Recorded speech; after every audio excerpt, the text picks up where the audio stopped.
I decided to marry my boyfriend Ethan and went to meet his family, but they didn't like me at all. They told me to never talk to them again. Maybe it's because they're used to getting what they want because they're attractive. My mother-in-law and sister-in-law were mean and jealous of anyone who had something they didn't. Unfortunately, they targeted me. Even my father-in-law and brother-in-law joined in and rejected me too. But a few months ago, I got back at them in a big way. I'm Amy, I'm 27 now, and I'm living happily with my husband, cute kid, and my parents. It all started 3 years ago when Ethan proposed to me. Ethan and I worked together and bonded over our love for movies. We went on lots of movie dates on our days off and eventually started dating.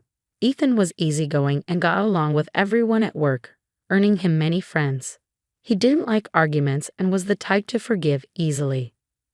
I had a crush on Ethan ever since I joined the company, so when he asked me out, I was thrilled. I looked forward to work every day just to see him. Whenever I messed up at work and felt down, he'd stay up all night listening to me. That's when I knew I wanted to be with him forever. Ethan had dreams of starting his own business, and I wanted to support him every step of the way. I was ecstatic when Ethan proposed to me. There was no reason to say no, so I said yes right away. We decided to get married. The weekend after Ethan proposed, we went to my family's house to introduce him to my parents and tell them about our plans. Ethan got along really well with my parents, especially my dad. They liked him a lot and were happy for us. Seeing Ethan chatting happily with my parents made me feel really lucky to have him. The next weekend, we were supposed to visit Ethan's family. I realized I didn't know much about them, but I didn't think too much about it. Ethan had been living alone, so I figured he didn't keep in touch with his family much. The night before we were supposed to visit Ethan's family, Ethan told me over the phone, "My parents might be a bit strange tomorrow, but don't stress about it." I was a little worried about what he meant by strange, but I decided to wait and see. Since we had to wake up early the next day, I didn't dwell on it too much and went to bed. The next morning, we met at the station around 10 a.m. to go to his house together.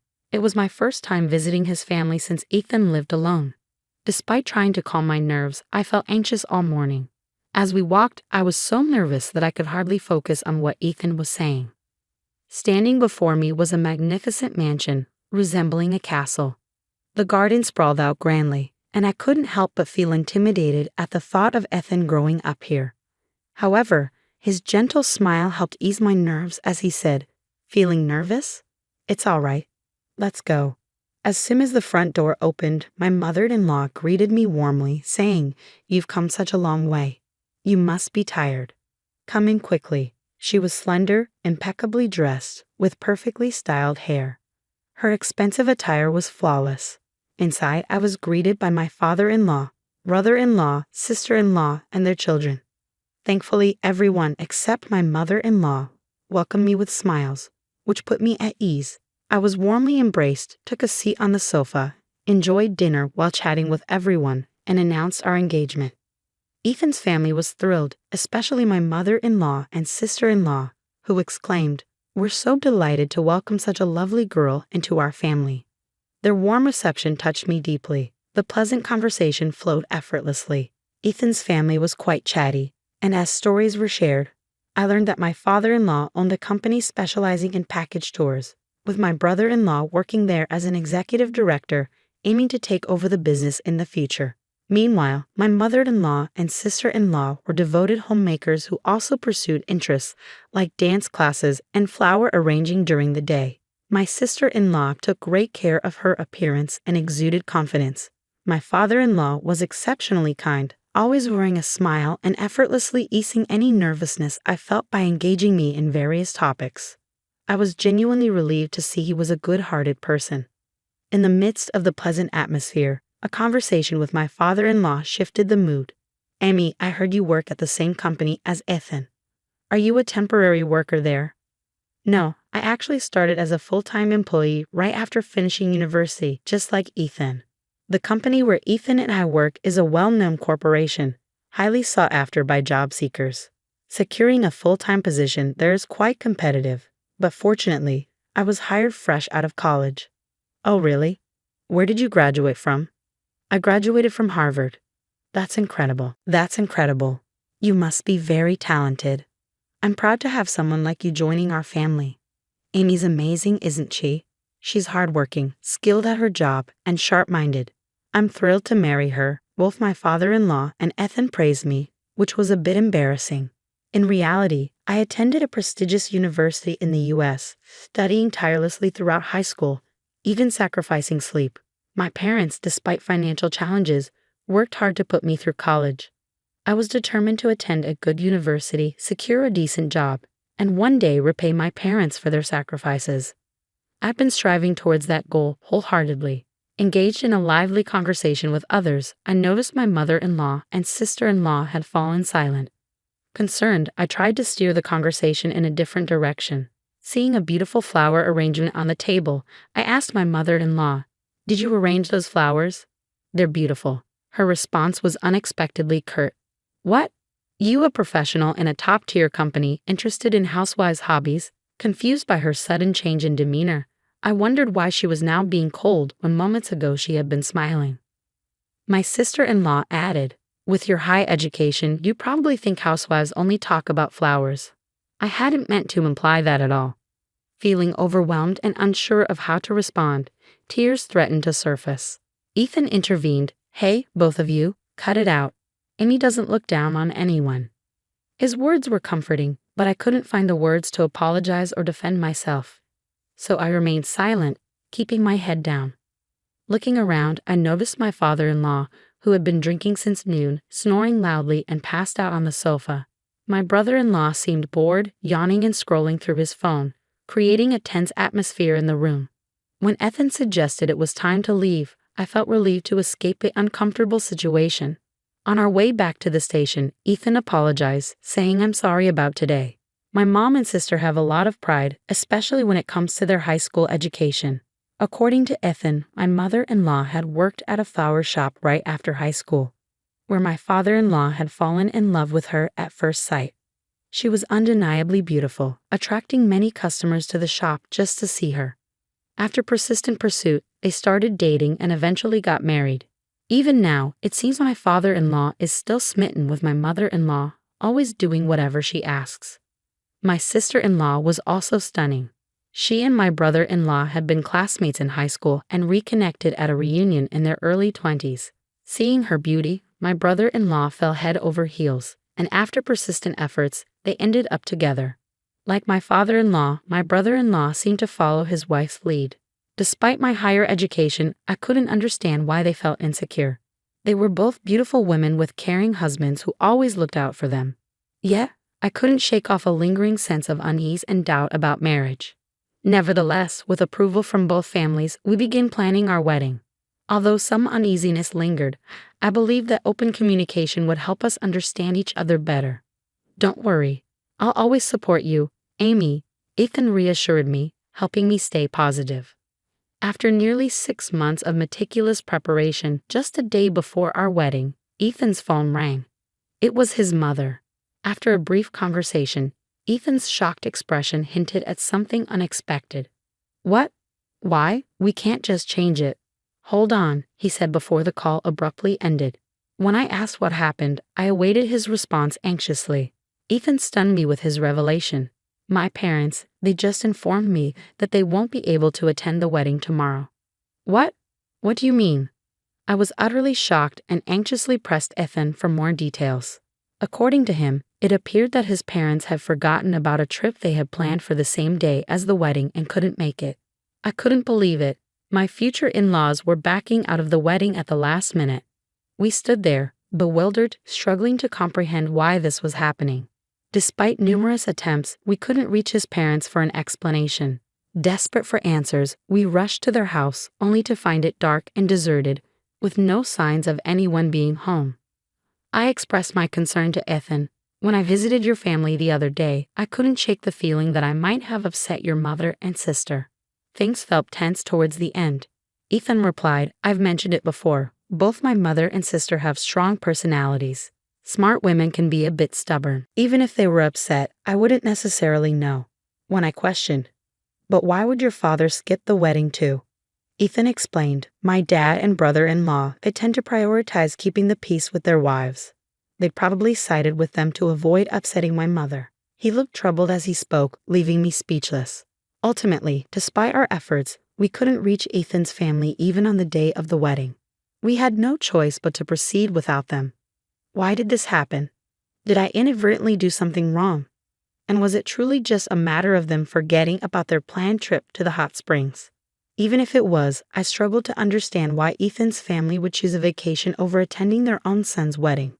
My parents, who had arrived at the wedding venue, were taken aback upon learning that Ethan's family wouldn't be attending. Ethan apologized to my parents, saying, "I'm truly sorry for the inconvenience my parents have caused." My parents reassured him, "It's not your fault, Ethan. Please don't worry. Let's just enjoy the wedding." Despite their comforting words, their expressions betrayed a hint of complexity. I felt awful for putting my parents in such a situation on our special day. Throughout the reception, we overheard whispers from both Ethan's friends and mine, all wondering, why aren't Ethan's parents here? Even our boss, who graciously offered to give a toast, inquired, "Where are your parents?" We were left grappling with how to respond. We couldn't possibly reveal the truth. My parents chose to go on a trip instead of attending their son's wedding. So when asked about Ethan's parents, we simply stated that they were feeling under the weather. What was meant to be a joyous occasion turned into a mentally draining ordeal. A few days after the wedding, Ethan and I visited his parents' house to share the news that the ceremony had concluded. "Oh, Amy, it's been a while. How was the wedding? Did you have a good time? I'm sorry, I couldn't attend because of my trip that day. I meant to bring you back a souvenir, but things got busy, and I forgot," she replied without a hint of remorse. Despite feeling sadness inside, pondering why I deserved such treatment, I forced a smile to maintain peace with Ethan's family. Ethan expressed his frustration, canceling the day before the wedding and having all the relatives miss out. "Is that even normal? If you didn't want to come, we could have spared you the invitation."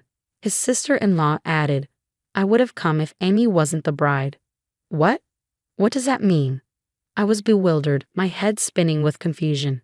Then, to further escalate the situation, the mother-in-law chimed in, "Don't just blame us. I wanted to witness my son's special day, but Amy ruined it. I'm a victim too. I demand an apology." Ethan defended me, his voice firm, as I was too stunned to respond.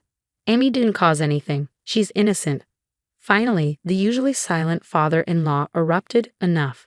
How dare you barge in here on our day off to complain? Is that why you're here? Get out." With furious anger, he expelled us from the house. As I slipped on my shoes at the doorway, a sharp prick startled me.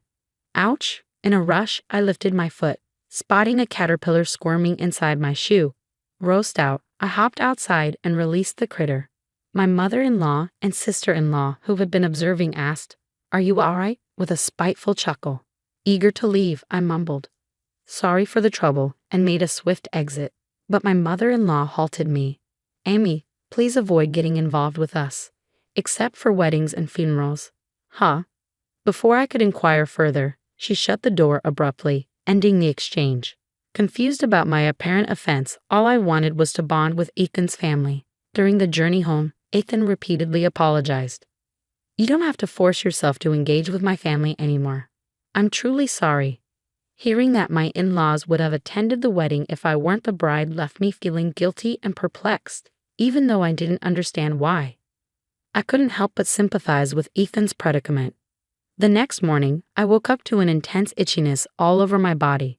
It was unbearable, prompting me to leap out of bed and rush to the mirror, only to discover that my entire body was inflamed with fiery red swelling. Despite having to work that day, I quickly called in sick and headed to the dermatologist. It turned out that the swelling was a reaction to caterpillar stings, yes, from the one I encountered the day before.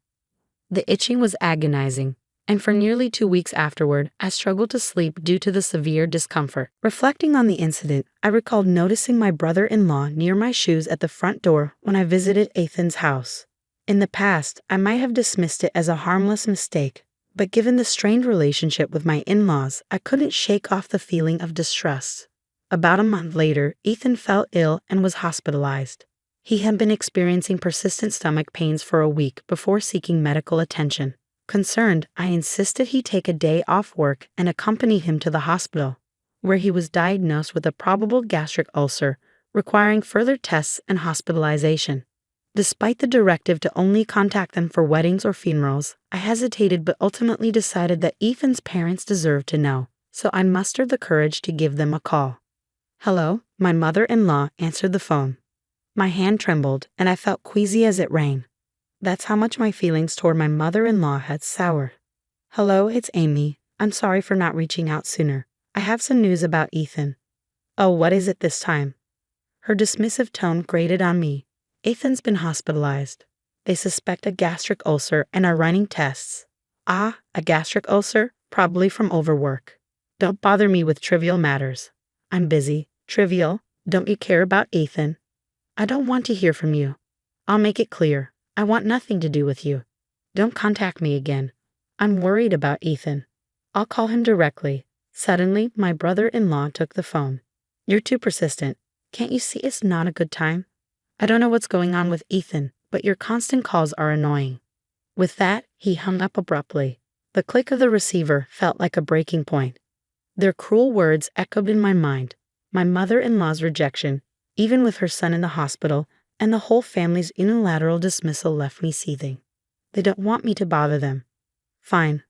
I want nothing to do with that family. I won't ever reach out to them again, no matter what. Following the incident, Ethan's test results showed no major abnormalities, confirming a mild gastric ulcer.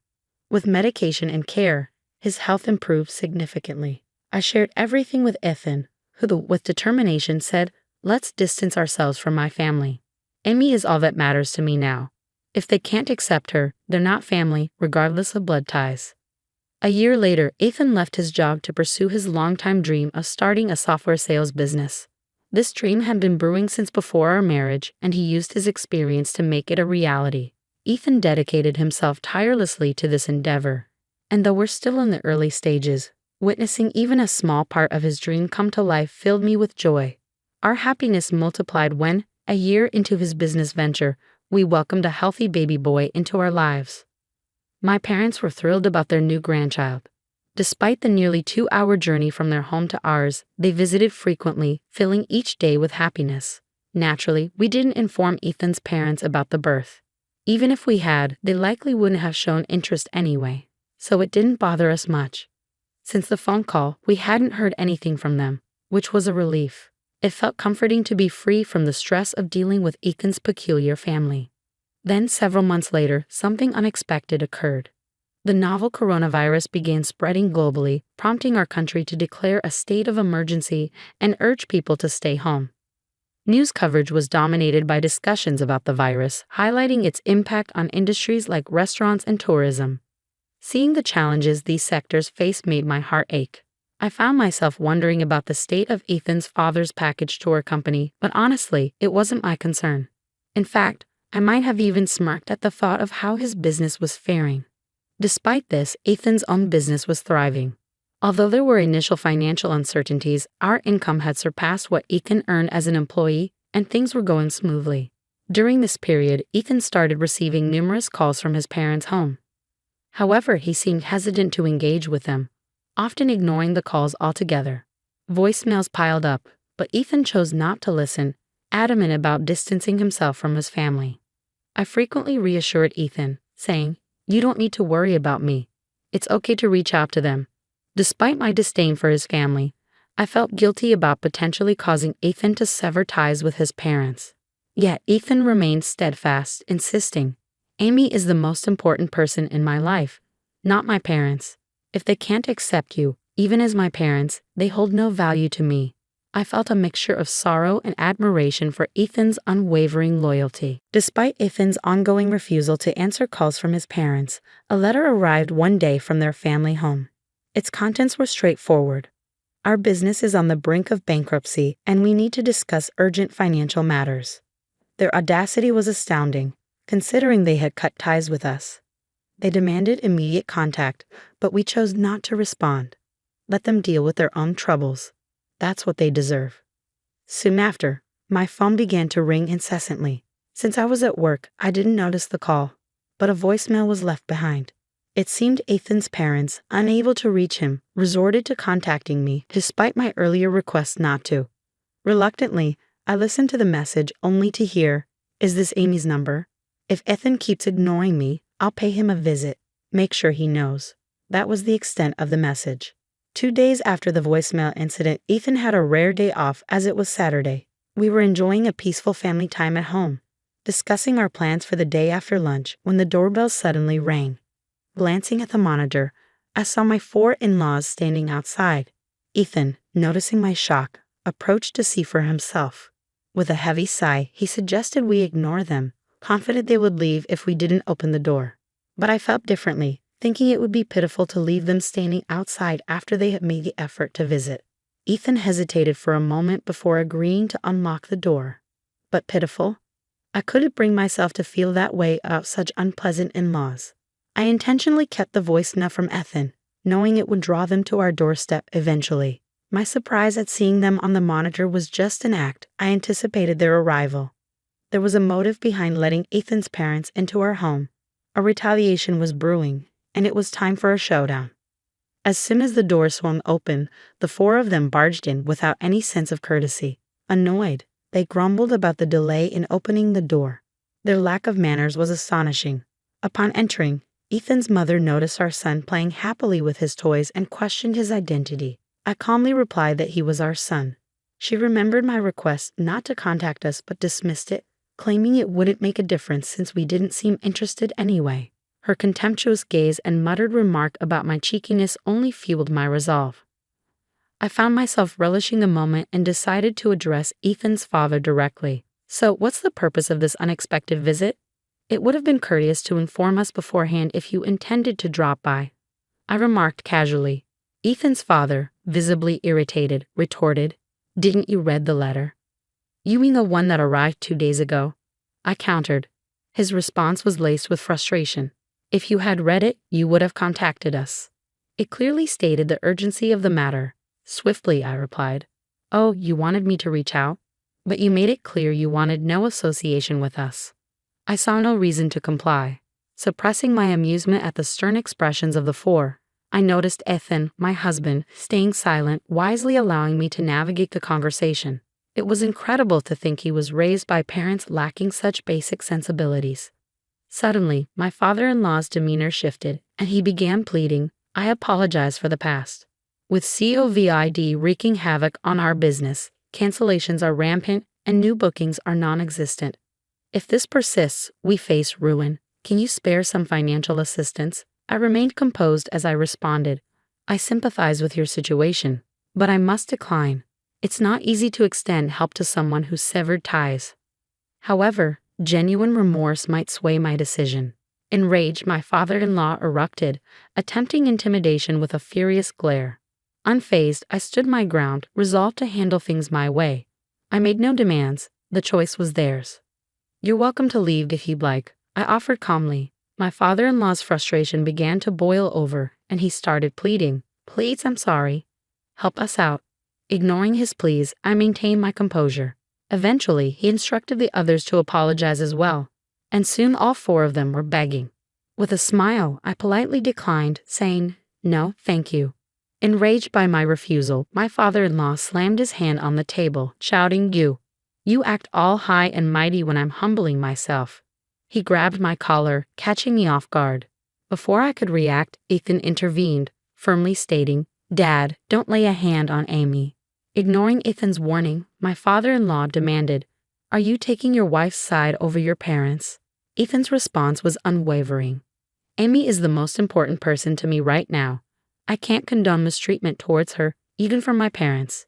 If you can't sincerely apologize to Amy, then leave." Infuriated, my father-in-law struck Ethan in the face. Amidst the chaos, I attempted to reason with him, but his anger only intensified. He began kicking Ethan while he was down, prompting me to intervene. As I tried to restrain my father-in-law, he pushed me aside, causing me to collide with the table's edge. Pain shot through my head as I realized I was bleeding. In a panic, I shouted for help, hoping someone passing by would hear. The other 3, frozen in shock, watched as my father-in-law continued to rampage, demanding money. Desperate, I opened the balcony window and cried out for assistance, fearing for our safety. 5 minutes later, the police arrived on the scene. My father-in-law's demeanor quickly shifted attempting to downplay the situation by claiming it was all a misunderstanding. He even went as far as to accuse me of being drunk and shouting nonsensical things. I wasted no time in explaining to the officer the truth of what had occurred, urging them to take action against my father-in-law for assaulting both my husband and me and causing property damage by ransacking our home. In a sudden outburst, my father-in-law denied any wrongdoing and lashed out, punching a hole in the wall. His actions led to his immediate arrest, with the other 3 also taken in for questioning. My father-in-law was subsequently held in jail for some time. While my husband suffered only minor injuries, I required 10 stitches for the wound on the back of my head, leaving me with a sense of guilt for inadvertently putting him in harm's way. It later became apparent that my in-laws had been manipulated by jealousy, with my mother-in-law and sister-in-law instructing my father-in-law and brother-in-law to treat me coldly. Unable to resist their influence, they followed orders, leading to the series of events that unfolded. The incident with the caterpillar in my shoe was likely orchestrated by my brother-in-law, encouraged by my sister-in-law's envy. Jealousy has the power to drastically alter lives, and its consequences can be unforeseeable. The aftermath of their actions served as a stark reminder of the destructive nature of envy and the lengths some will go to in its grip. As expected, my in-laws faced financial ruin. Their business went under, and they lost their home, now residing in a modest apartment. With my father-in-law and mother-in-law nearing 70, finding employment is challenging. My brother-in-law, who coasted through life relying on his father's position, now struggles to secure steady work and is relegated to a part-time job at a convenience store. Meanwhile, my sister-in-law, lacking career prospects and plagued by a selfish nature, finds it difficult to hold down any job, leaving her mostly confined to their home. Following the incident, my father retired, prompting a decision for my parents and us to live together. Surprisingly, it was Ethan who suggested this arrangement, concerned about my parents' well-being in their senior years. With my parents caring for our son during the day, I've been able to return to work, feeling secure in balancing childcare and my career. Life with my loving husband, supportive parents, and cherished son is truly fulfilling. I am committed to never forgetting the gratitude I feel for this happiness. James, why did you sell my car without even asking me? I stood in our brightly lit kitchen, gripping the edge of the countertop. James was lounging on the couch, phone in hand, barely looking up as I spoke. Emma, I told you last week. We needed the money, James replied casually. His voice was indifferent, almost bored. The money? For what? My voice was rising, my patience wearing thin. For the new entertainment system. You saw how outdated the old one was. We deserved an upgrade, James said with a shrug, his eyes glued to a video on his phone. That car was important to me, James. It wasn't just about the money. It was mine. My voice cracked, and I took a deep breath, remembering my grandmother's advice to keep my inheritance secret. I never thought I'd need to follow it so strictly. James finally looked up, his expression a mix of irritation and nonchalance. Come on, Emma, it's just a car. We can get you another one later. I shook my head, frustration boiling over. You didn't even bother to ask me. This isn't just about the car, James. It's about respect and consideration. You can't just make decisions like this on your own. Our suburban home, usually a tranquil retreat, now felt stifling and alien. The neighborhood outside was quiet, with children playing in front yards and neighbors chatting over fences. To the outside world, we were just another happy couple in a tight-knit community. But inside, the cracks were growing deeper every day. James finally set his phone down and stood up, walking towards me. Emma, you're overreacting. It's not like we're broke. I'll buy you another car. End of discussion. His dismissive tone cut through me like a knife. I looked at him, searching for the man I'd married, the man who had once been attentive and kind. But all I saw was a stranger, someone who was slowly bleeding me dry of patience and trust. End of discussion? I repeated, incredulous. You can't just dictate how this goes, James. You've crossed a line, and you don't even see it. James's eyes narrowed. What's really going on here, Emma? You've been acting distant for months. Is there something you're not telling me? I took a step back, realization dawning. My grandmother's advice echoed in my mind. Now, more than ever, I understood why she had been so adamant. Protecting my inheritance wasn't about the money itself. It was about keeping control over something that was truly mine, especially when everything else seemed to be slipping away. I don't know, James. Maybe it's because you've stopped caring about what's important to me, I said quietly. Or maybe it's because you think you can just bulldoze through this marriage, making decisions that suit only you. James scoffed, shaking his head. You're being dramatic. I'm just trying to improve our lives. Your life, I corrected. Improving your life at my expense. He didn't respond, just stared at me with a mixture of frustration and confusion. I realized then that he truly didn't see the problem, or maybe he didn't want to. Either way, it was clear that something had to change, and fast. As James turned back to his phone, dismissing the conversation, I felt a surge of determination. This wasn't over, not by a long shot. I wasn't going to be sidelined in my own life. Grandma's wisdom was a guiding light, and it was time I started listening to it more carefully. Tension hung heavily in the air as I walked out of the kitchen, my heart pounding. One thing was certain. I wasn't going to let James's betrayal define me.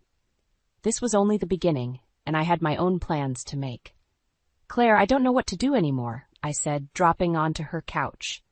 The floral print cushions smelled faintly of lilac. Claire looked up from her magazine, instantly concerned.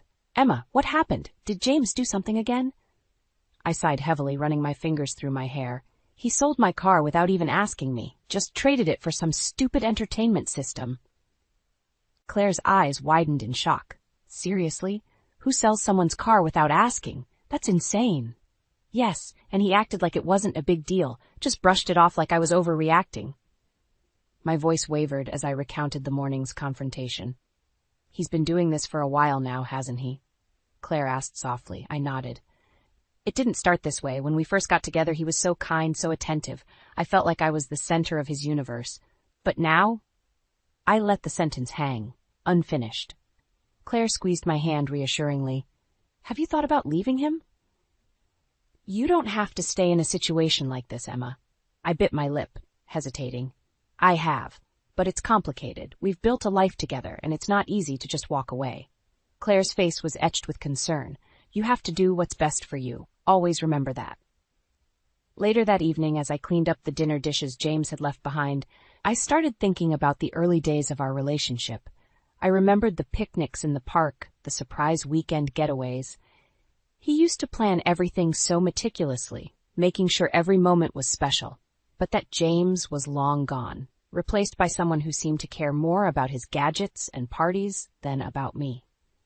While scrubbing the last of the pots, I noticed the flashy new entertainment system taking up half the living room. I felt a bitter taste in my mouth. I grabbed my phone and started scrolling through James's social media. My heart sank when I saw the photos of his recent parties, extravagant and filled with friends I barely knew. Numerous gadgets cluttered our home, all bought with the money he got from selling my car. I fumed silently, deciding to confront him again when he came home. The door creaked open as James stumbled in, the smell of alcohol clinging to him.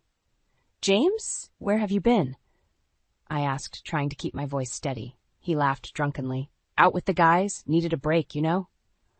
I took a deep breath. I saw the photos, all those expensive gadgets and parties. Is that where the money from my car went? James looked at me, his eyes unfocused. Come on, Emma. Don't start with this again. It's just stuff. We're having fun. Fun without considering my feelings? I snapped.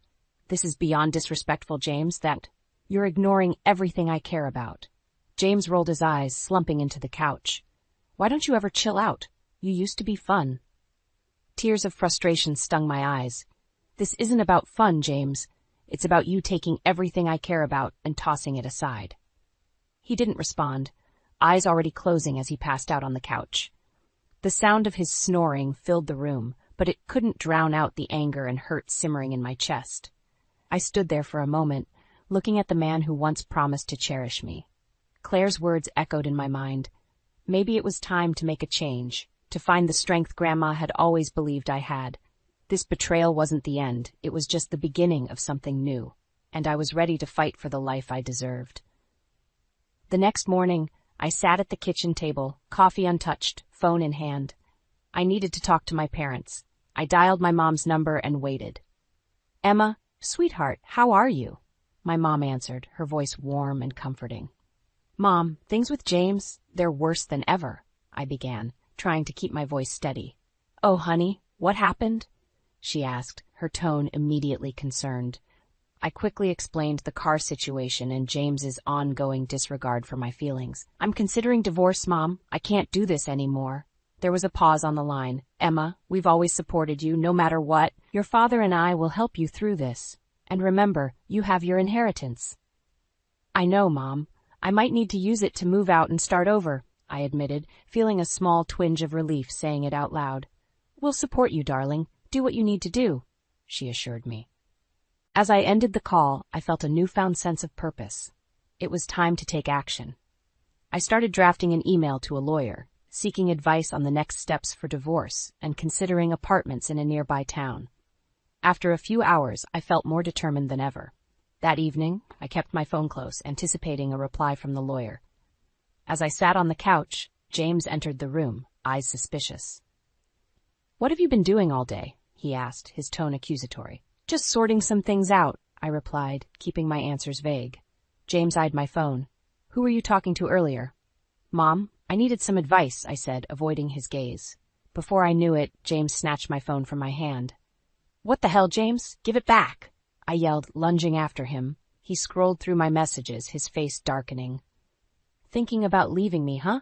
His voice was laced with anger. Give me my phone, James, now. My voice was firm, even though my heart was pounding. James's eyes flashed dangerously. You think you can just run away with that little inheritance of yours? Everything should go to us, not just you. You've been hiding it all this time? My mind raced. I didn't have to tell you everything. That money was meant to give me security. You're gonna use it to get away from me? He spat, stepping closer. I stood my ground. Yes, James, if that's what it takes. I'm done. He threw the phone on the couch, stepping back, but his expression was still livid. You won't get far with that money. You owe me, Emma. We're in this together. We were in this together, James. You're the one who turned it into something else, I said coldly. James stared at me, seething, before storming out of the room, slamming the door behind him. My hands were shaking, but I felt a rush of determination. This couldn't go on any longer. I had my plan. I was going to make it out of this mess one way or another. The email dinged, signaling a new message from the lawyer. I quickly opened it and read through the advice, solidifying my resolve. It was time to take the next step. I packed a small bag with essentials, calling Claire to give her a heads up. She answered on the first ring. Claire, can I stay with you for a while? I'm leaving tonight. Emma, of course. Come right over. We'll figure this out together, Claire said, her voice unwavering. Grabbing my bag, I took one last look around the house that had become more a prison than a home. Then I walked out the door and didn't look back. I arrived at Claire's house, still gripping the small suitcase. Claire opened the door before I could knock, pulling me into a tight hug. You did the right thing, Emma, she whispered. Thanks, Claire, I replied, stepping inside. We sat down in her living room, the warm ambiance a stark contrast to the cold tension I'd left behind. So what's the plan? Claire asked, handing me a cup of tea. I contacted a lawyer. Tomorrow I'll start looking for a new place and a job. I need to be independent, both emotionally and financially, I explained, taking a sip. Claire nodded. You know you can stay here as long as you need to. We've got this. The next morning, I woke up early, ready to tackle my to-do list. Claire drove me around town, helping me check out apartments. We found a cozy one-bedroom that felt just right. I put down a deposit and scheduled a move-in date. Later, I sat at Claire's kitchen table, laptop open, applying for jobs. The task was tedious but necessary. It wasn't long before emails and phone calls started coming in. By evening, I had lined up several interviews. As I celebrated these small victories with Claire, my phone rang. It was James. My heart raced, but I answered. Emma, where are you? He demanded, his tone aggressive. That's none of your business, I said, trying to stay calm. It is my business. We're married. You can't just walk out, he barked. I had to. You left me no choice, I replied firmly. James scoffed. You think you're brave now, hiding at Claire's? This is our problem, not hers. Tell me where you are. I'm not hiding, and it's not just Claire's problem. I'm done being treated like I don't matter, I said, my voice steady. You owe me, Emma. For the mortgage, the bills, everything. You think you can just run off with your inheritance and leave me to deal with everything? His desperation was palpable. This isn't about money, James. It's about respect, or your lack of it, I said, tears filling my eyes. You'll regret this, Emma, he hissed before hanging up. I put the phone down, my hands shaking. Claire looked at me, concern etched on her face. He won't stop, will he? She said softly. Not easily, I admitted, steeling myself. The next few days flew by in a blur of apartment preparations and job interviews. I felt stronger each day, my resolve hardening. One evening, while I was organizing my new apartment, my phone buzzed again. It was a message from James. You're making a huge mistake. You'll come crawling back. They always do. I stared at the screen, feeling a mix of anger and sadness. I typed back quickly. No, James, I'm done crawling. This is my life now. I hit send and blocked his number. Standing by the window, I watched the sun setting over my new neighborhood, feeling a sense of freedom. The next morning, I went to my first job interview. Walking into the office, I was greeted by a friendly receptionist who led me through the process. The interview went well, and I left feeling hopeful. Returning to my new apartment, I found Claire waiting with a bottle of wine and 2 glasses. To new beginnings, she toasted, handing me a glass. To new beginnings, I echoed, clinking glasses. As we sat and talked, I realized I was beginning to reclaim my life. Each step forward was a step away from James and his toxic influence. That night, as I lay in bed, I thought about all I'd left behind and everything that lay ahead. It wouldn't be easy, but I was ready. For the first time in a long time, I felt in control. A week later, I got the call offering me the job. I smiled, tears of joy streaming down my face. It was a sign that I was on the right path. I was building a new life, one step at a time, and it was a life where I mattered. The town's annual fair was in full swing. Kids sprinted between booths, their laughter mingling with the cheerful hum of the crowd. I was helping Claire set up her jewelry stall when I felt a tap on my shoulder. Emma, Jack's familiar voice greeted me. He was a mutual friend, someone dependable who'd always been kind. Oh, hey, Jack, how's it going? I asked, forcing a smile. Pretty good. But hey, I heard about you and James. Are you okay? Jack's concern was evident. I sighed. It's been rough, but I'm getting through it. Jack nodded, but his face turned cautious. Speaking of James, he's here. And, well, he isn't handling things well. Before I could ask what he meant, a loud commotion drew our attention. James was in the middle of the fairground, visibly intoxicated, shouting at a group of young men gathered around a barbecue pit. Oh no, I whispered, feeling my stomach knot. Hey, it's none of your business, James yelled, pushing one of the men. The crowd's murmur grew louder, eyes turning toward the spectacle. I took a deep breath. I need to handle this. Emma, are you sure? Claire asked, worry etched on her face. I have to, I replied, squaring my shoulders and weaving through the crowd. As I approached, James spotted me and stumbled over. Emma, there you are. Thought you could avoid me forever? He slurred, his breath reeking of alcohol. James, you're making a scene. Let's talk somewhere else, I urged, trying to stay calm. He laughed bitterly. Why? So you can walk out again? You think you're so much better now? James, you're drunk. This isn't the place, I said firmly. Everyone should know how you abandoned your husband, James shouted, his voice carrying over the crowd. I could feel the eyes of the townsfolk on us, the whispers spreading like wildfire. Anger and embarrassment churned inside me, but I wouldn't let him drag me back down. James, we're done. You need to accept that, I said, my voice steady. Now please, go home before you make this worse. Worse? You think this can get worse? His eyes were wild, unhinged. You owe me, Emma. You can't just walk away without paying your dues. I don't owe you anything, James. I'm done being your pawn, I replied, stepping back as he moved closer. A friend intervened, grabbing James by the arm. Come on, man. Let's get you out of here. James struggled, but was eventually pulled away, his furious eyes locked on mine. You're going to regret this, Emma. As he was dragged off, I exhaled a breath I didn't realize I was holding. Claire appeared by my side, her hand on my shoulder. Are you okay? She asked gently. Yes, it had to be done, I said, my voice shaky but resolute. We continued setting up the stall, the mood around us slowly returning to normal. But I noticed several sympathetic looks from people who'd witnessed the altercation.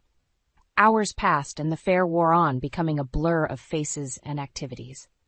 That evening, after packing up, I drove to my new apartment. Walking in, I felt a mix of exhaustion and relief. I was finally free of James's constant manipulation, even if the road ahead was still uncertain. I spent the next few days settling in, gradually feeling the weight lift off my shoulders. One morning, I walked over to the mirror in my new bedroom and caught my reflection. There was a spark in my eyes, one that had been missing for a long time. This was my life, my space, and my chance to rebuild. The memory of James's public meltdown was still fresh, but it only fueled my resolve. I was moving forward, and nothing he did would pull me back. Stepping out into the crisp morning air, I felt a newfound sense of purpose. Today was just another step, and step by step I was reclaiming my future. One morning, a week after the fair, I was getting ready for my first day at the new job when my phone buzzed. It was a message from Jack. "Emma, can we meet up? There's something you need to know about James." My curiosity piqued. I agreed to meet him at the local coffee shop after work. The day passed quickly, filled with training and meeting new colleagues. By evening, I felt both exhausted and exhilarated. At the coffee shop, Jack was already waiting with 2 drinks. He waved me over, his expression serious. "Thanks for coming, Emma," he said, sliding one of the cups over to me. "No problem, Jack. What's going on?" I asked, taking a sip. Jack took a deep breath. "James lost his job, the company downsized, and he was let go." I blinked in surprise. "I didn't know that. He hasn't contacted me since the fair." "Yeah, he's not taking it well," Jack continued. "He's been telling people you left him at the worst possible time, trying to play the victim, but there's more." I leaned in, my heart racing. "What do you mean?" "He's planning something, Emma. He told a mutual friend he's going to try to win you back so he can get his hands on your inheritance." Anger flared inside me. "He really thinks he can manipulate me again?" Jack nodded. "He's desperate, Emma. You need to be careful." "Thanks for the warning, Jack. I'll stay vigilant," I said, my resolve hardening. As I walked back to my apartment, I couldn't shake the feeling of dread. James losing his job changed things, making him more unpredictable. I unlocked my apartment door and stepped inside, my mind racing. I needed to be prepared for whatever scheme he cooked up. The next few days were a whirlwind of work and settling into my new routine. One evening, as I was organizing my closet, there was a knock at the door. I hesitated, peering through the peephole. It was James. "Emma, open up. We need to talk," he called, his voice shaky. Taking a deep breath, I opened the door slightly, leaving the chain on. "What do you want, James?" He looked disheveled, clearly stressed. "Emma, I'm sorry for everything. I've lost my job. I need your help." "You need my help," I repeated, incredulous. "After everything you've done?" "Please, Emma, we can work this out. Think about what we had," he pleaded, trying to sound genuine. "What we had, James, is over. You made sure of that," I replied firmly. His demeanor shifted, his eyes flashing with anger. "You can't leave me like this. You owe me." "I owe you nothing," I said, slamming the door shut and locking it. I could hear James banging on the door, shouting, but I leaned against it, breathing deeply. After a few minutes, the banging stopped, and I heard him leave. I checked the peephole to make sure he was gone before calling Claire. "Emma, what's wrong?" she asked, hearing the panic in my voice. James showed up at my apartment. "He's acting desperate and unhinged," I explained. "Stay calm, Emma. You need to protect yourself." "Consider getting a restraining order," Claire suggested. "I'll look into it." "Thanks, Claire," I said, feeling a bit more anchored after talking to her. The next morning, I called the lawyer to discuss my options. He advised me to document everything and start the process for a restraining order. I followed his advice, keeping a log of every interaction with James. Days turned into weeks, and I focused on building my new life. One afternoon, while taking a break at work, I saw a familiar face across the street. It was James, watching me. My heart pounded, but I straightened my shoulders and continued with my day. This was my life now, my chance to be free. No matter how desperate James became, I wasn't going back. This was about reclaiming my future, and I was determined not to let him take that away from me. The moment I stepped out of my building, I saw James sitting on a bench across the street. His eyes locked onto mine, and he stood up, walking towards me. "You've got to be kidding me," I muttered under my breath. I quickened my pace, determined not to engage with him, but he caught up to me before I could reach the corner. "Emma, wait," James called out, reaching for my arm. I yanked my arm away, anger flaring. "What do you want, James? I've told you it's over." "Just hear me out," he pleaded, desperation clear in his voice. "I've been trying to get back on my feet, but it's been hard without you. We can make this work again." I stared at him, incredulous. "You really think I'd come back after everything? You manipulated, lied, and used me. There's nothing left to fix." James looked around, a flicker of anger passing over his face. "We were married, Emma. That means working through the tough times." "I did work through the tough times, James, alone, while you partied and spent money you didn't have," I shot back, feeling a rush of righteous indignation. A passerby slowed down, eyes widening at the commotion, but I stood my ground. The whole world might as well know what I've been through. James's posture shifted from pleading to confrontational. "You want people to think I'm the bad guy? You've been hiding money, living this new life while I'm struggling." "Living this new life isn't easy, but it's necessary," I said, trying to keep calm. "I need peace, James, something you can't seem to offer." His eyes darkened. "You think you're better than me now?" "No, James. I think I deserve better than how you treated me," I replied, turning to walk away. James grabbed my shoulder, spinning me around. "This isn't over, Emma. You're not getting rid of me that easily." "Get your hands off me," I yelled, drawing the attention of more bystanders. James's grip loosened, but the venom in his eyes remained. A tall man in a suit stepped forward. "Is everything all right here?" he asked, eyeing James warily. "Yes, thank you," I answered quickly. "I was just leaving." James glared at the man, but took a step back. "This isn't over," he repeated, his voice low and threatening. Ignoring his parting words, I hurried away, my heart pounding. This encounter couldn't scare me into submission. It only made me more resolute. Back at my apartment, I immediately called my lawyer. "James is stalking me. I need to escalate this. What are my options?" "We can file for a restraining order immediately," he replied. "Document today's incident in detail and we'll proceed." Hours later, while I completed the necessary paperwork, a sense of empowerment washed over me. Finally, action was being taken to protect my newfound peace. The next week passed without incident until I received a call from an unknown number. My heart sank when I heard his voice again. "Emma, you think a piece of paper will keep me away? You have no idea what I'm capable of," James hissed before the line went dead. Trembling with a mix of fear and fury, I called the police and reported the threat, adding it to the growing case against him. This pattern of intimidation and control would end here. A day later, Claire called me with surprising news. "Emma, people are talking. They know about James's behavior. He's losing friends and support left and right." "Good," I said, feeling a sense of vindication. "He's finally getting what he deserves." As I hung up, I felt an unexpected wave of relief. James's grip on my life was weakening. The community was seeing his true colors, just as I had.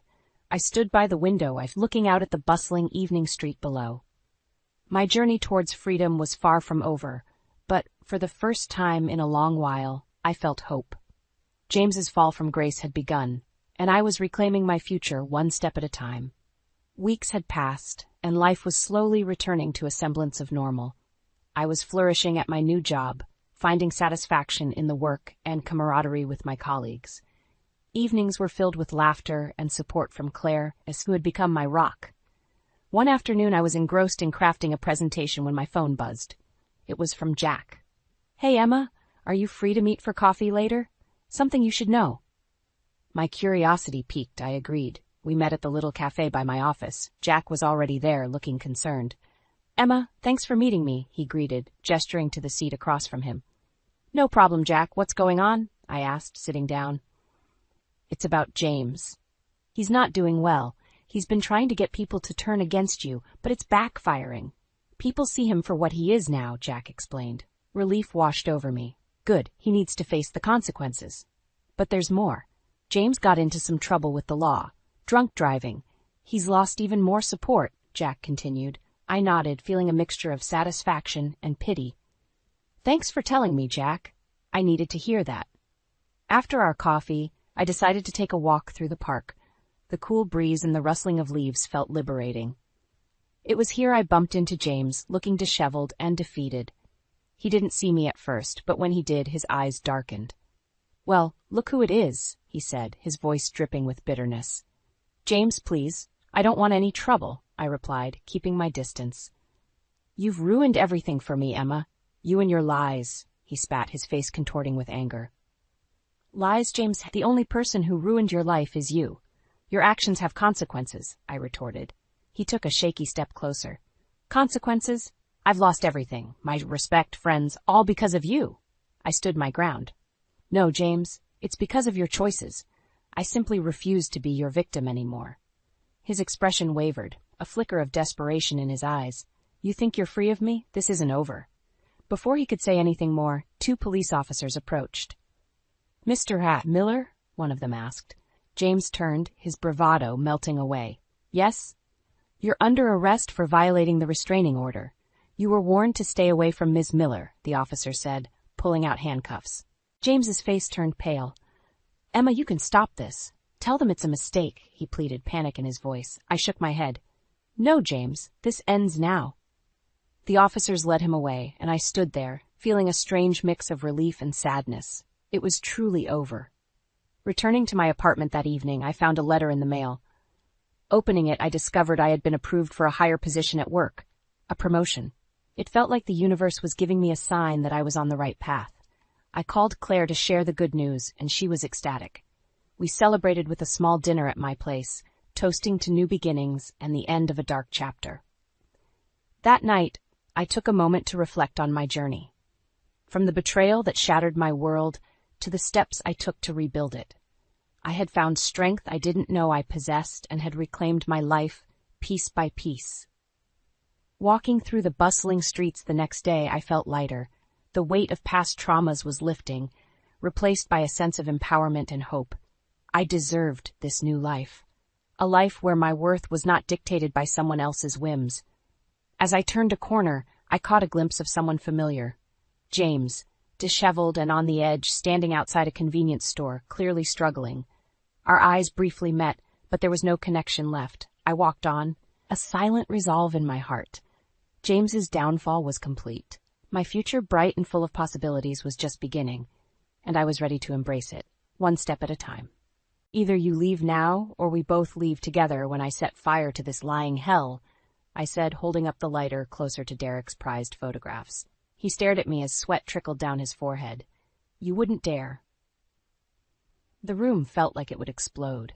Derek sat on the edge of the couch, his usually neat hair disheveled. His eyes darted from me to the flame and back. There was an urgent, almost desperate edge to his voice. "Laura, this is ridiculous. Put that down." My hand trembled, but I kept the lighter steady. "Ridiculous? You think this is ridiculous? What's ridiculous is you spending our money on someone else while claiming we're broke." He blinked rapidly, searching for the words. "What are you talking about? Where's this coming from?" "The box, Derek. The one you thought you hid so well in the closet. Receipts for gifts, dinners, everything. All for someone named Emily." For a moment, Derek was silent. His face changed, hardening in a way that poured ice into my veins. "Laura, you don't understand. There are things, it's not what you think." Using my free hand, I pulled out the receipts, throwing them at him. They fluttered down like a damning rain. "Tell me, Derek, what do I not understand? Because from where I'm standing, it looks pretty clear." Derek sighed, standing and walking towards the door. For a moment, I thought he was going to leave. "Look, let's talk about this rationally. No need for threats or violence." "Rational? You want rational?" I laughed, a harsh sound in the tense room. "You've been lying to me for God knows how long, and now you want to talk?" He held up his hands as if trying to calm a wild animal.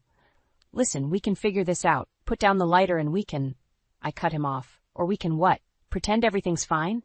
Keep lying to each other." I felt my resolve waver and took a deep breath, steadying myself. "No, Derek, I'm done pretending."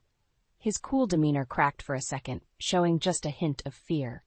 "Fine, you're right, I messed up, but can we please talk about this?" I lowered the lighter slightly but kept my eyes locked onto his. "Talk? Yeah, we'll talk, but not here, not now." Derek took a step forward, cautiously. "What do you want, Laura? This is getting out of hand."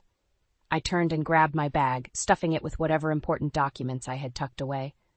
"I want out. For good, And you're gonna let me go without a fight. He moved closer, standing just a few feet away. And if I don't, I met his gaze, unblinking, then you'll wish you never met me. There was a silence, thick with unspoken threats and broken promises. Derek exhaled and looked away, defeated. Fine. Just put the lighter down. We'll talk. I didn't trust the softness in his voice, but I nodded and put the lighter in my pocket. Okay, but remember, Derek, I've got proof. Proof of everything. Don't test me. His shoulders slumped, and for a moment I saw the man I once loved buried under layers of deceit and betrayal. I wouldn't dare. Without another word, I walked out of the room, leaving behind the shattered pieces of a life I once thought was perfect. As I stepped into the cool night air, I felt the weight of freeing myself and the immense challenge ahead, but one thing was certain: I wasn't going to back down. Not now. Not ever. As I left the house, the cold air hit me, snapping me into reality. I got into my car and drove aimlessly for a bit, my mind swirling with thoughts of betrayal and anger. I remembered how things used to be, how Derek used to make me laugh, how we used to plan our future together. It felt like a different lifetime. It was late when I pulled up to Sophia's house. I almost didn't want to disrupt her family, but I had no other place to go. I knocked softly, and moments later Sophia opened the door, her eyes widening in surprise. "Laura, what are you doing here?" she asked, concern etched on her face. "I need to talk. Can I come in?" I replied, my voice barely above a whisper. She stepped aside, letting me in. We sat on her couch with the soft hum of the baby monitor in the background. I told her everything, from the hidden receipts to confronting Derek. Her face grew angrier with each detail. "That jerk! I can't believe he did this to you. How long has this been going on?" Sophia's eyes were blazing with protectiveness. "A year, maybe more," I said, feeling the weight of the betrayal more heavily now. "And I think it's been going on since a year into our marriage." Sophia clenched her fists. "You need to get evidence, solid proof. Have you checked his phone, emails, anything?" I sighed. "I found a hidden phone in his office earlier. It's filled with messages to Emily. That's how I know her name." She reached for her phone. "You need to gather all the evidence you can. Make sure he can't deny it. Then we'll figure out your next steps." I nodded. Sophia's determination was infectious. "Thanks. I don't know what I'd do without you." "You're stronger than you think, Laura. We'll get through this together." The next day, I pretended nothing had happened. Derek avoided me, his gaze cold and distant. That night, with Derek snoring in the next room, I snuck into his office. I found the hidden phone and quietly scrolled through the messages. They were worse than I'd imagined: romantic getaways, expensive dinners, even plans for a future together. My blood boiled. One message caught my eye. "Can't wait to see you tomorrow at the usual place. XO Emily." I decided to follow him. The next day, I watched him drive to a fancy restaurant, meeting a younger woman, Emily. I took countless pictures through the window, each click of the camera deepening my resolve. Later, I sat in my car, the weight of my findings settling over me. I couldn't confront him now. Not yet. There was still more to uncover. Days passed, and Derek continued his deceitful routine, blissfully unaware of my silent pursuit. I documented everything, gathering enough evidence to topple his world. One night, as Derek went out again, I sat across from Sophia with all my gathered evidence spread out before us. "This is it," I said, my voice firm. "I've got enough proof now." Sophia looked at me, admiration in her eyes. "So what's your plan?" I took a deep breath, feeling the cold sting of determination. "First, I need a lawyer. Someone who can guide me through this mess without Derek suspecting. I won't go down without a fight." Sophia nodded. "I know someone, David. He's tough and discreet. He'll help you." I leaned back, exhaustion mingling with relief. "Thanks, I'm ready to fight back now." As I left her house that night, I promised myself I wouldn't let Derek's betrayal define me. This was just the beginning of my journey to reclaim my life. No more living in the shadows of lies. It was time to take control. David was the perfect choice. When Sophia introduced us, he got straight to the point. "So tell me everything, Laura. Leave no detail out," he said, sitting across from me in his cramped office. We spent hours going through every piece of evidence I had gathered. He nodded approvingly as I laid out the photos, messages, and receipts. "Good job documenting everything. This will be crucial," David said, shuffling the papers. "But we need more than just proof of his affair. We need to expose his financial abuses too. I took a deep breath. I've been looking into our finances. Derek has been hiding debt, spending money recklessly while keeping me in the dark. I've been the main financial supporter without even realizing it. David frowned. And you've sacrificed your own career goals for his, right? I nodded, memories of missed opportunities and neglected dreams flashing through my mind. Yes, I put everything on hold for him, believing his promises. David looked grim. We need bank statements and any financial records you can find. He can't deny hard evidence. That night, while Derek was asleep, I tiptoed to his office. I rummaged through his desk drawers, finally finding a locked box. Using the key I had swiped earlier, I opened it to find stacks of bills, credit statements, and loan forms. My heart sank as I realized just how deep Derek's financial mess went. The next day, I handed everything over to David. He sorted through the documents, shaking his head. This is going to demolish him, exactly what we need. At home, Derek became more distant and dismissive. One evening, I ventured to talk about our financial situation. Derek, we need to talk about our money issues. Things don't add up, I said calmly. He glared at me, annoyed.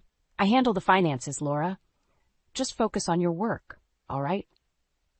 I stared at him, anger bubbling just below the surface. I think I have a right to know, considering my income basically funds everything. His eyes flashed with irritation. God, Laura, must you always question everything? Leave it alone. I clenched my fists under the table. If you'd been honest, I wouldn't have to. The argument ended with Derek storming out, leaving me feeling both angry and justified. This only strengthened my resolve to bring everything to light. A week later, David found me taking a break from work. You've done well, Laura. We're ready to confront him. My suggestion, tomorrow. I felt a surge of determination.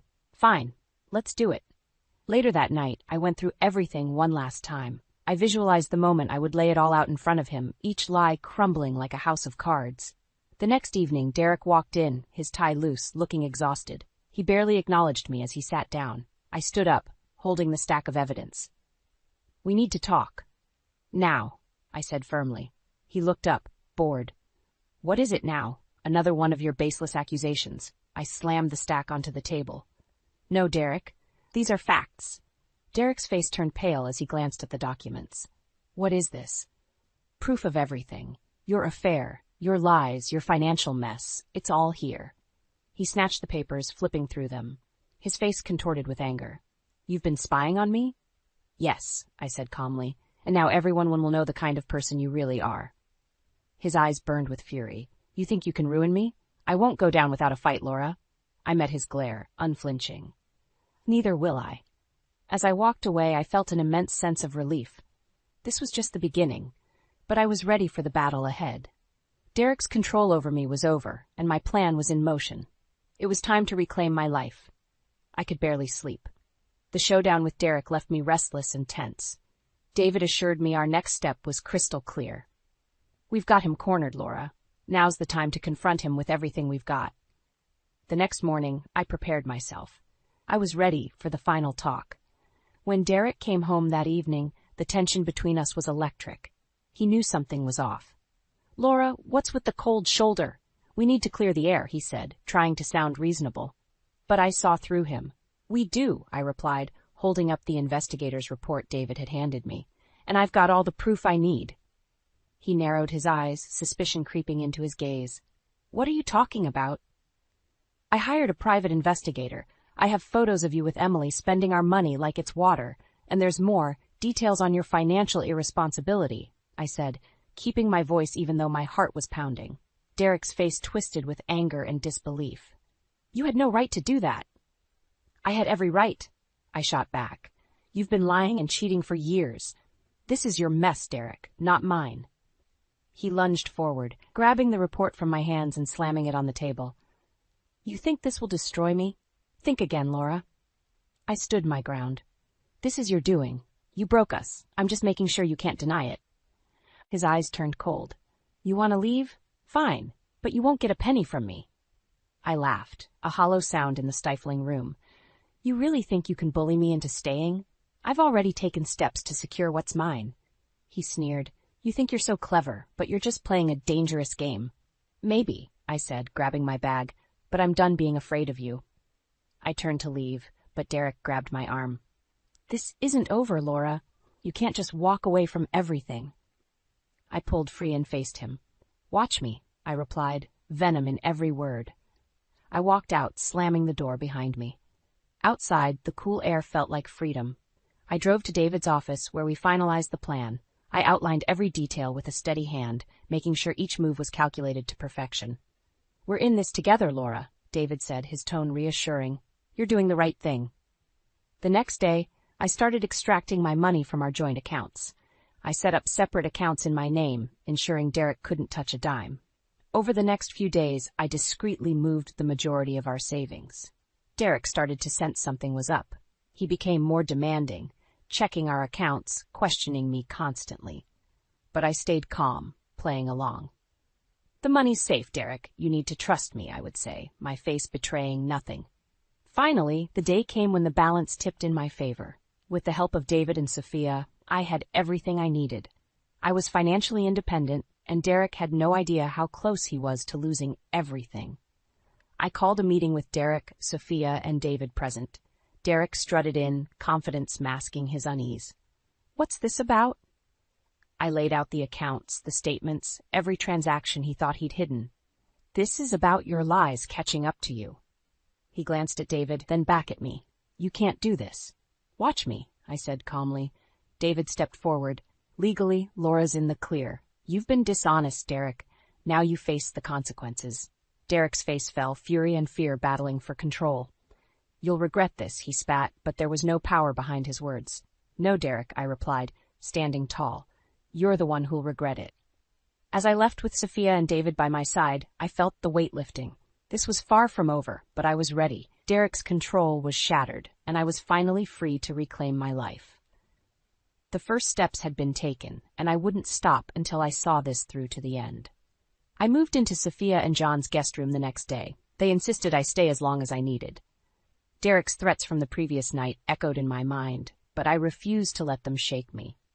Sophia was a rock of support. One morning over coffee, she said, Laura, you're doing amazing, but you need allies. People who can support you both emotionally and practically. I know, I replied, sipping my coffee. But who do I turn to? Derek made sure to isolate me. Sophia leaned in. We'll start with family and close friends who can offer real help. People you trust. That night, we called my older brother Mike and explained everything. He met us at a local diner, his face a mask of concern and anger. Laura, I had no idea it was this bad, Mike said, gripping my hand tightly. You should have told me sooner. I didn't want to worry you, I said, tears in my eyes. But I need your support now more than ever. Mike's expression hardened. You have it. Anything you need, just ask. Next, I reached out to a few trusted friends. Over the following days, Sophia, John, Mike, and I formed a small but solid support network. They helped me with everything from logistics to emotional encouragement. Meanwhile, David and I were busy making final preparations to secure my independent financial stability. I transferred more funds into my private account, ensuring I had enough to start fresh once I left for good. One evening, Sophia came into the guest room with a smile. John and I have been talking. You should come stay with us until you get back on your feet. We have plenty of room. I shook my head, touched by their generosity. I don't want to impose. Nonsense, John said, appearing in the doorway. We're family, and you need a stable place to stay. I hugged them both, feeling grateful. I'll stay, but I don't want to be a burden. You're never a burden, Sophia said firmly. We'll get through this together. David called later that week with good news. Laura, we've made significant progress. Financially, you're secure. Now it's time to ensure Derek feels the consequences of his actions. What do you mean? I asked, curious. We need to expose him in a way that leaves no room for him to deny or twist the truth. Make sure everyone knows who he really is. A plan started to form in my mind. A way to reveal Derek's betrayal to our entire social circle. An anniversary party, I said slowly. A surprise anniversary party where I can show everyone the truth. David chuckled. That's bold, but it could work. Let's do it. We set the date and made meticulous plans. Invitations went out secretly, and on the night of the party, Sophia and John helped me set everything up at their place. The house was filled with friends, family, and Derek's colleagues. Derek arrived, surprised and pleased by the unexpected celebration. He glanced around, probably thinking he had managed to win me back without even trying. He gave his usual charming smile, oblivious to the storm about to hit. As the night went on, I excused myself to prepare the final pièce de résistance to the visitor. With everyone gathered in the living room, I stood up, holding a glass of wine. "Thank you all for coming to celebrate," I began, my voice steady. "Derek and I owe you an honest look at our relationship." Derek looked confused, but he didn't suspect anything yet. I clicked a remote, and the slideshow began. Images and messages flashed across the screen, detailing his affair and financial deception. Gasps filled the room. Derek's face turned ashen as he tried to stand, but John blocked his way. "Stay," John said quietly but firmly. As the final image lingered on the screen, a message from Derek to Emily about their future together, Derek's colleagues and our friends turned to him, their expressions filled with shock and disgust. "Derek," I said, breaking the heavy silence, "this is the truth. This is who you are." Derek's mask finally fell. He looked around, realizing the depth of his unraveling. "Laura, you can't do this." But I held my ground, surrounded by my newfound allies. "Oh, but I did." The room buzzed with whispers, and I saw Derek's reputation crumble before my eyes. This was just the beginning of his downfall, and I was ready for whatever came next. The aftermath of the anniversary party left a chasm that Derek couldn't ignore. Back at home, his fury exploded. "How could you do this to me?" he screamed, his face red with rage. "You've ruined everything." I stood my ground, nerves steely. "I showed everyone the truth, Derek. You ruined everything yourself." "You think you're so clever, don't you?" he sneered. "You've got nothing without me." "You're wrong. I have everything I need now." I leaned in, my voice low and cold. "And you? You have nothing left but shame." He lunged, and for a second I thought he'd hit me. But he stopped short, his hands clenching and unclenching. "This isn't over, Laura. You'll pay for this." "We'll see," I said, stepping away. "I'm leaving, and there's nothing you can do to stop me." The next day, I moved the rest of my belongings to Sophia and John's place. Derek tried calling, texting, even showing up at their door, but John was always there to send him packing. David delivered more good news soon after. "Derek's reputation is in shambles. He's losing clients fast. Word spreads quickly." I nodded, feeling a grim satisfaction. "Good." With Derek destabilized, I contacted Emily. She needed to know the kind of man she was involved with. We arranged to meet at a cafe downtown. Emily was younger than I expected, with wide eyes that betrayed her nerves. "Why are we meeting?" she asked tentatively. I took a deep breath. "You need to hear this. Derek isn't who he says he is. He's been cheating on me a long time, lying to both of us." She looked stunned. "What?" "No, Derek said he and his wife were having problems." "Yeah, because he caused them," I said, handing her a file David had helped me prepare. "Read this. It's all the evidence of his deceit." She flipped through the file, her expression shifting from shock to disgust. "I didn't know. I swear I didn't know." "I believe you," I replied softly, "but you deserve to know the truth and to decide what to do with it." Emily looked up, tears in her eyes. "Thank you for telling me. I need to cut ties with him." "Be careful," I warned. "Derek's not just a cheater. He's dangerous when cornered." Emily nodded. "I'll end it. Thanks for opening my eyes." Days later, as I began rebuilding my life, word came that Emily had left Derek. Derek's spiral deepened. No girlfriend, no reputation, no support. David's updates confirmed Derek's decline, each piece of news like a weight lifting off my shoulders. One afternoon, I met with David and Sophia. "What's next?" I asked. David smiled. "You've done more than enough damage. Now, it's about securing your future." Sophia leaned in, her gaze intent. "You need to move out of the shadow of this mess. Start fresh." I nodded, determination burning in my chest. "I'm ready." The next day, I began packing my things, preparing to move into a small, cozy apartment I had secured. It was a new start, a space that was mine alone. Derek tried reaching out once more, showing up at the apartment just as I was unpacking. "Laura, please, let's talk," he pleaded, looking broken. I met his eyes with a hard stare. "There's nothing left to say. Leave before I call the police." He stood there, desperation in his eyes. "I'll fix this, I promise." "You had your chance, Derek. It's too late." He left, shoulders slumped, the full impact of his downfall finally sinking in. Watching him walk away, I felt a strange mixture of sadness and triumph. As I settled into my new place, I focused on my future. I reconnected with my passions, old friends, and embraced the solitude. Life was different, and it was mine to shape. One evening, as the sun set behind the cityscape, I looked around my new home, feeling a profound sense of peace. No more lies, no more fear, just freedom and the promise of new beginnings. Walking down the street, I felt lighter, more confident. Derek's shadow no longer darkened my path. This was my journey, and it had only just begun. Derek's life was unraveling fast. Without my financial support, his house of cards collapsed. Rumors of his infidelity and financial deceit spread like wildfire, reaching his clients and colleagues. One day, I ran into an old acquaintance, Sarah, at a cafe. Her face lit up when she saw me. "Laura, it's been ages." We chatted briefly before she leaned in, her expression turning serious. "I heard about Derek. Is it true?" "Every word," I said, not holding back. "He lied, cheated, and drained our finances. I had to expose him." Sarah shook her head, sympathy in her eyes. "What a mess. I'm so sorry, Laura." "It needed to happen," I replied. "I'm rebuilding now, focusing on myself." She smiled. "Good for you. If you need anything, don't hesitate to ask." It wasn't long before Derek hit rock bottom. One evening, David called with an update.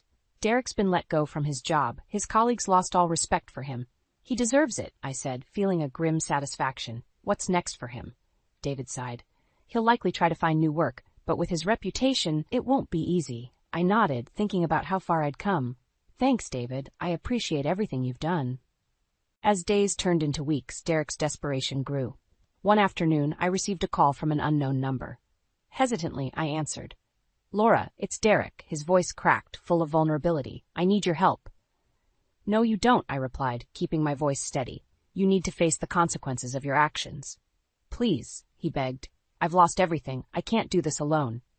"You did this to yourself, Derek," I said firmly. "Goodbye." With a click, I ended the call. I felt a mixture of pity and relief. Derek had to learn the hard way that actions have consequences. Emily reached out to me as well, saying she had cut all ties with Derek. "I'm so sorry for being part of this," she said softly. "I didn't know." "It's not your fault," I reassured her. "Derek was the manipulator. You deserve better." She thanked me, and we parted ways, both of us seeking new beginnings. As for me, I threw myself into my work and hobbies. I reconnected with old friends, spending weekends exploring the city and enjoying simple pleasures. Life felt lighter, freer. One evening, I hosted a small dinner party at my new apartment. Sophia, John, Mike, and even David came. The air was filled with laughter and warmth, a stark contrast to the tension and deceit I had lived with. Sophia raised her glass. "To Laura for her strength and courage. May this be the beginning of a beautiful journey." We all clinked our glasses, and I felt a surge of gratitude. These people, my true family, had stood by me through the toughest times. As the party wound down, David pulled me aside. "You've done something incredible, Laura. You've taken back your life."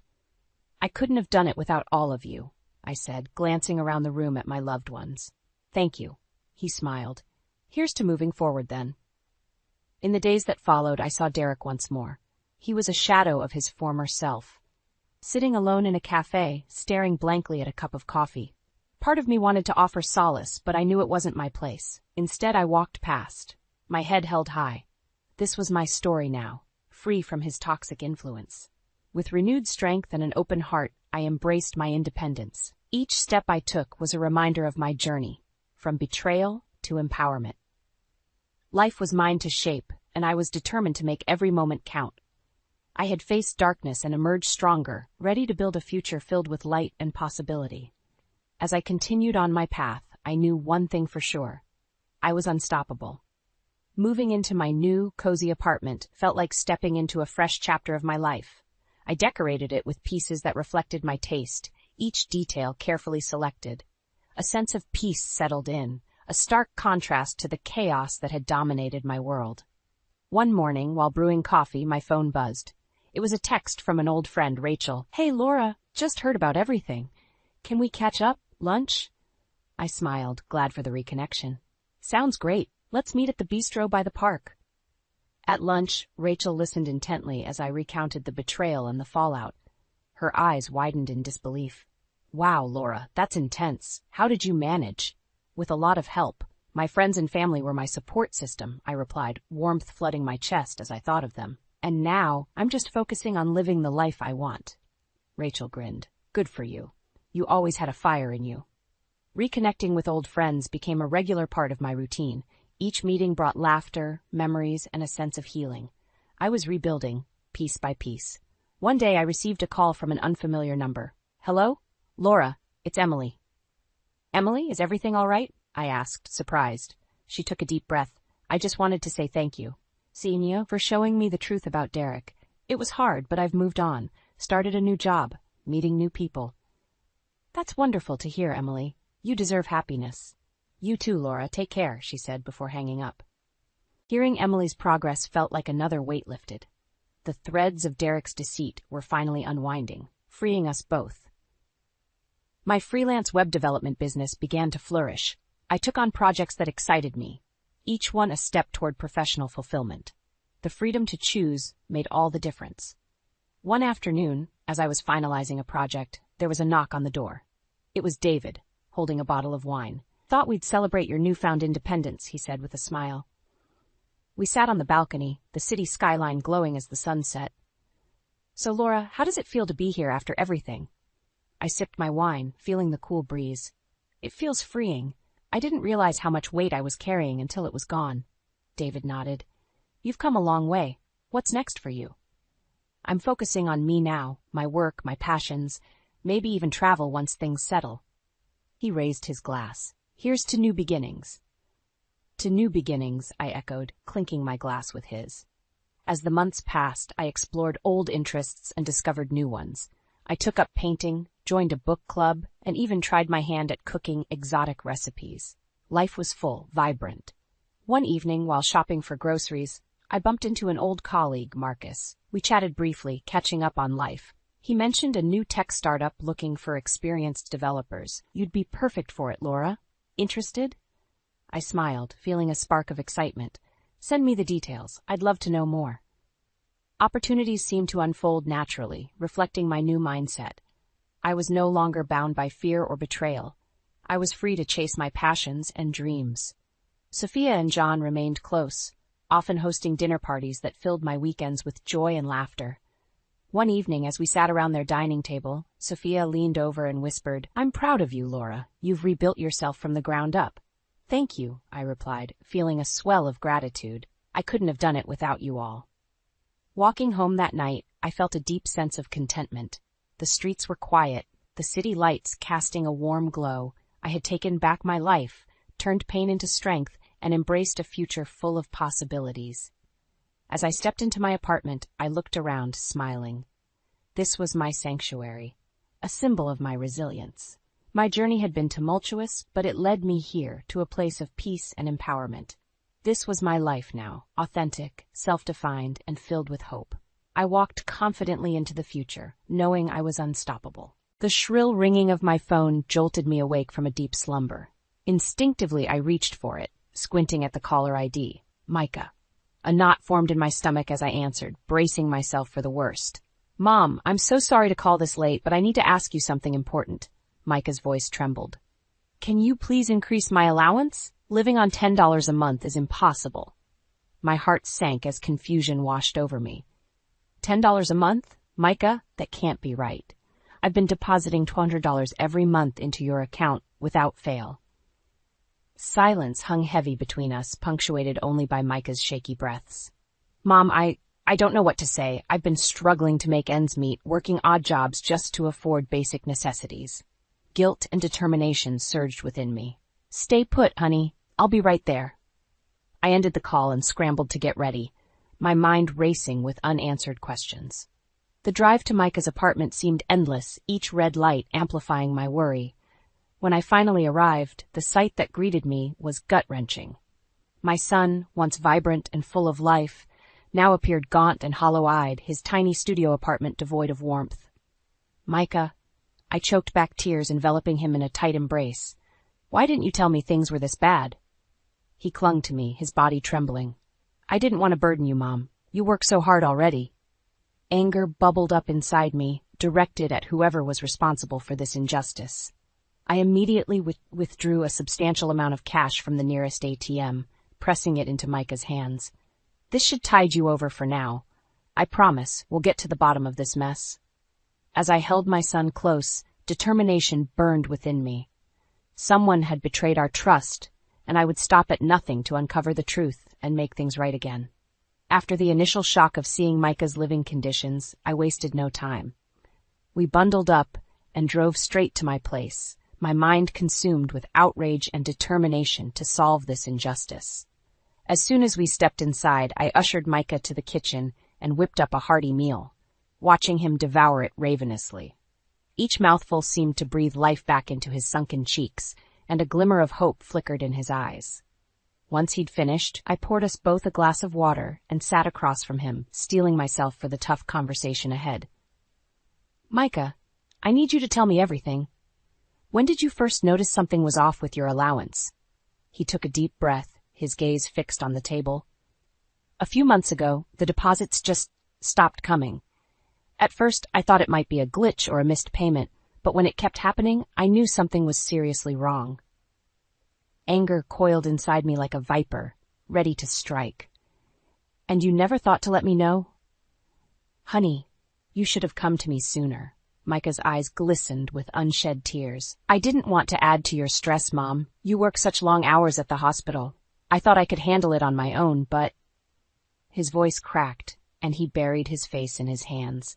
Instinctively, I reached across the table and gripped his hand, giving it a reassuring squeeze. It's going to be okay, Micah. We'll figure this out together. He nodded, visibly trying to compose himself. I've been taking any job I can find, waiting tables, delivering food, even tutoring, but it's never enough to cover rent, utilities, and basic expenses. White-hot rage coursed through my veins at the thought of my son, my brilliant, hard-working son, being forced to sacrifice his education and well-being because of someone else's deceit. Pushing away from the table, I paced the kitchen, my mind racing. Micah, I want you to pack a bag and stay here with me until we resolve this mess. No arguments, I added firmly, cutting off his protests. And first thing tomorrow, I'm going to have a little chat with your father. The mere thought of confronting Jake twisted my stomach into knots, but I couldn't back down now. Not when my son's future was on the line. If Jake was behind this, he would face the full force of my wrath, and I wouldn't stop until justice was served. After ensuring Micah was settled in the guest room, I marched straight into the bedroom I shared with Jake, determination fueling my every step. He was lounging on the bed, mindlessly flipping through channels on the TV. Jake, we need to talk. Now. My tone brooked no argument. He glanced up, his brow furrowed in confusion. What's got you so riled up? I took a deep breath, struggling to keep my anger in check. Care to explain why our son has been living like a pauper for months while you've been pocketing the money I've been sending him? Jake's eyes widened, and he sat up straighter. Whoa, slow down. What are you talking about? Don't play dumb with me, I snapped. Micah called me in tears tonight, saying he's been surviving on scraps because his allowance stopped coming through. A flicker of guilt crossed Jake's face before it hardened into a mask of indifference. So you finally gave him his allowance? About time. Don't forget next month. His cavalier attitude was like a slap in the face, and I saw red. What is wrong with you? Our son has been struggling to afford basic necessities, and you're acting like it's no big deal? Jake rolled his eyes, rising from the bed. Don't be so dramatic, Emma. He's a grown man. He can take care of himself. His dismissive tone ignited a fury within me I'd never experienced before. I stepped closer, jabbing a finger into his chest. This behavior is unacceptable, Jake. You're his father, for God's sake. How could you let this happen? For a moment, he seemed taken aback by my intensity. But then his expression contorted into a sneer that chilled me to the bone. Back off, Emma. You're making a big deal out of nothing. Before I could respond, my gaze fell upon a glittering object on the nightstand. A gaudy, decorative keychain I'd never seen before. A sick feeling settled in the pit of my stomach as I realized this keepsake didn't belong to either of us. Jake followed my line of sight and quickly snatched up the keychain, shoving it into his pocket. But it was too late. The seed of doubt had been planted. Where did you get that? I demanded, my voice low and dangerous. Jake's Adam's apple bobbed as he swallowed hard. It's nothing, just a little gift for myself. Lies. More lies. The betrayal stung like acid, searing through the very fabric of our marriage vows. In that moment, I knew. I couldn't trust a word that came out of his mouth. My husband, the man I'd loved and built a life with, was hiding something sinister, and I wouldn't rest until I uncovered every last sordid detail. The next morning, I woke up feeling drained and disoriented, as if the events of the previous night had been nothing more than a twisted nightmare. But the empty space beside me in bed was a harsh reminder that this was my new reality. Pushing aside the blankets, I padded into the living room, where Micah was already up, clutching a mug of coffee like a lifeline. "Morning, honey," I greeted, forcing a smile. "Did you sleep okay?" He nodded silently, his eyes haunted. We both knew there was an elephant in the room, a looming confrontation that could shatter what remained of our family. Swallowing hard, I reached for my phone. "I'm going to call your Uncle Mark. He works at the bank. Maybe he can shed some light on what's going on with your accounts." Relief washed over Micah's face, and he visibly relaxed. Mark had always been a steady, trustworthy presence in our lives, the polar opposite of his brother Jake. Within the hour, Mark arrived at our doorstep, pulling me into a comforting hug before greeting Micah warmly. "So, fill me in on what's happening," he said, his brow furrowed with concern. I launched into an explanation, laying out the facts as calmly as I could, but as the words tumbled out, anger and hurt seeped into my tone. Mark listened patiently, nodding along. "That doesn't sound like Jake at all," he mused. "Let me look into Micah's accounts and see if there are any discrepancies." While Mark made some calls, I busied myself in the kitchen, trying to keep my mind occupied. But it was no use. A nagging voice in the back of my head kept whispering that something was very, very wrong. Finally, Mark emerged, his expression grave. "Emma, you're not going to like this." My heart plummeted as he explained that there were, in fact, 2 accounts listed under Micah's name. A primary account that I was depositing into, and a secondary one that had been draining funds for months. "But how is that possible?" I demanded, struggling to make sense of it all. Mark's jaw tightened. "Jake set up the second account without your knowledge. He's been siphoning money from the primary into that separate fund." White-hot rage surged through me, quickly followed by a wave of icy betrayal.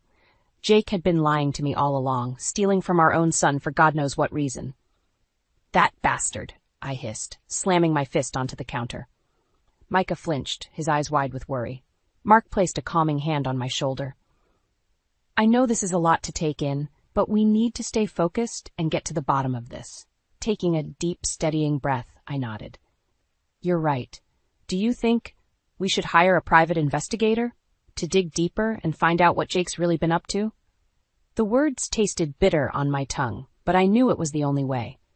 If Jake was leading a double life, I needed to uncover every last sordid detail, no matter how painful it might be. As Mark made arrangements, I pulled Micah aside, my heart aching for the turmoil he'd endured. "I'm so sorry you got caught up in this mess, honey," I murmured, cupping his face in my hands. "But I promise you, we're going to make things right. Your dad is going to face the consequences of his actions." Micah nodded solemnly, his eyes shining with a mixture of sadness and resolve. In that moment, I vowed to myself that I would stop at nothing to protect him, even if it meant unleashing the full force of my wrath on the man I once loved. The days that followed were a blur of anxiety and anticipation as we waited for the private investigator to uncover Jake's secrets. The uneasy silence that lingered in our home was suffocating, punctuated only by the occasional reassuring squeeze of Micah's hand. Finally, the investigator requested to meet us, promising he had uncovered crucial information. Mark offered to join us for moral support, and we convened at a local diner, our nerves frayed. The investigator wasted no time getting to the point. "Mrs. Thompson, I'm afraid the news I have is disturbing, to say the least."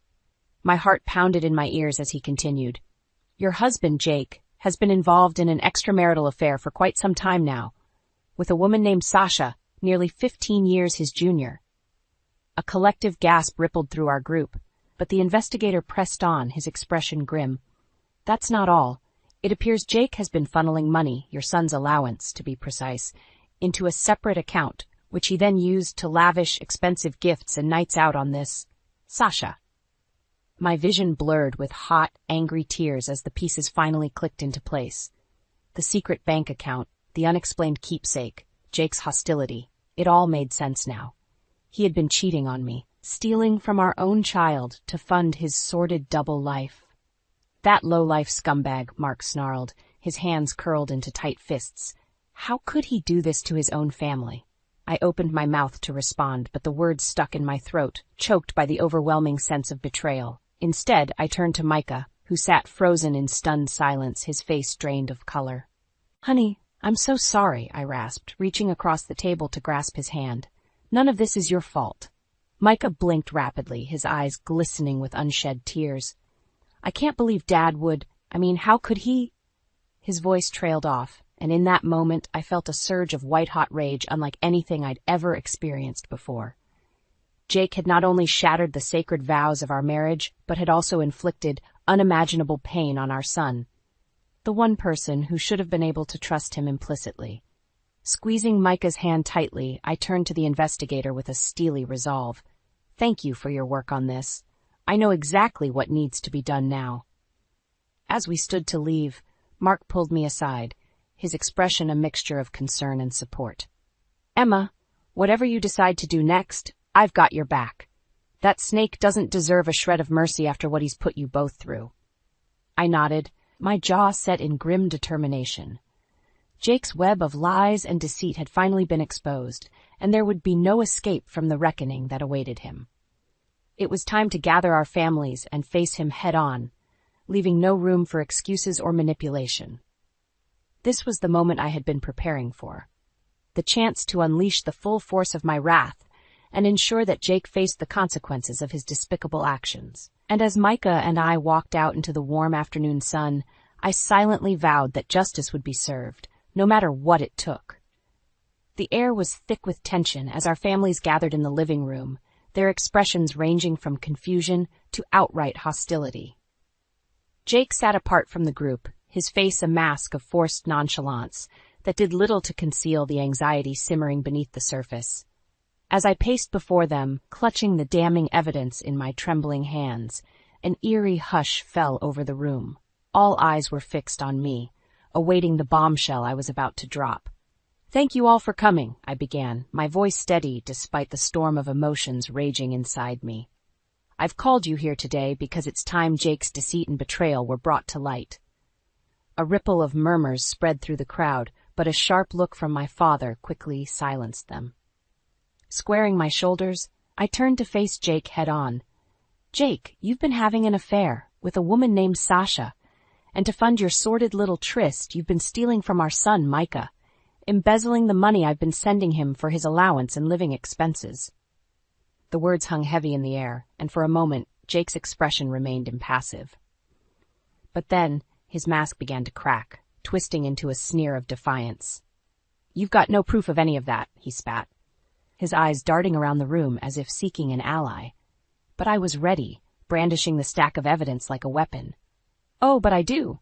Bank statements, receipts for expensive gifts and hotel stays, all traced back to you and your little mistress." Jake's face drained of color as I methodically laid out every sordid detail, leaving no room for doubt or excuses.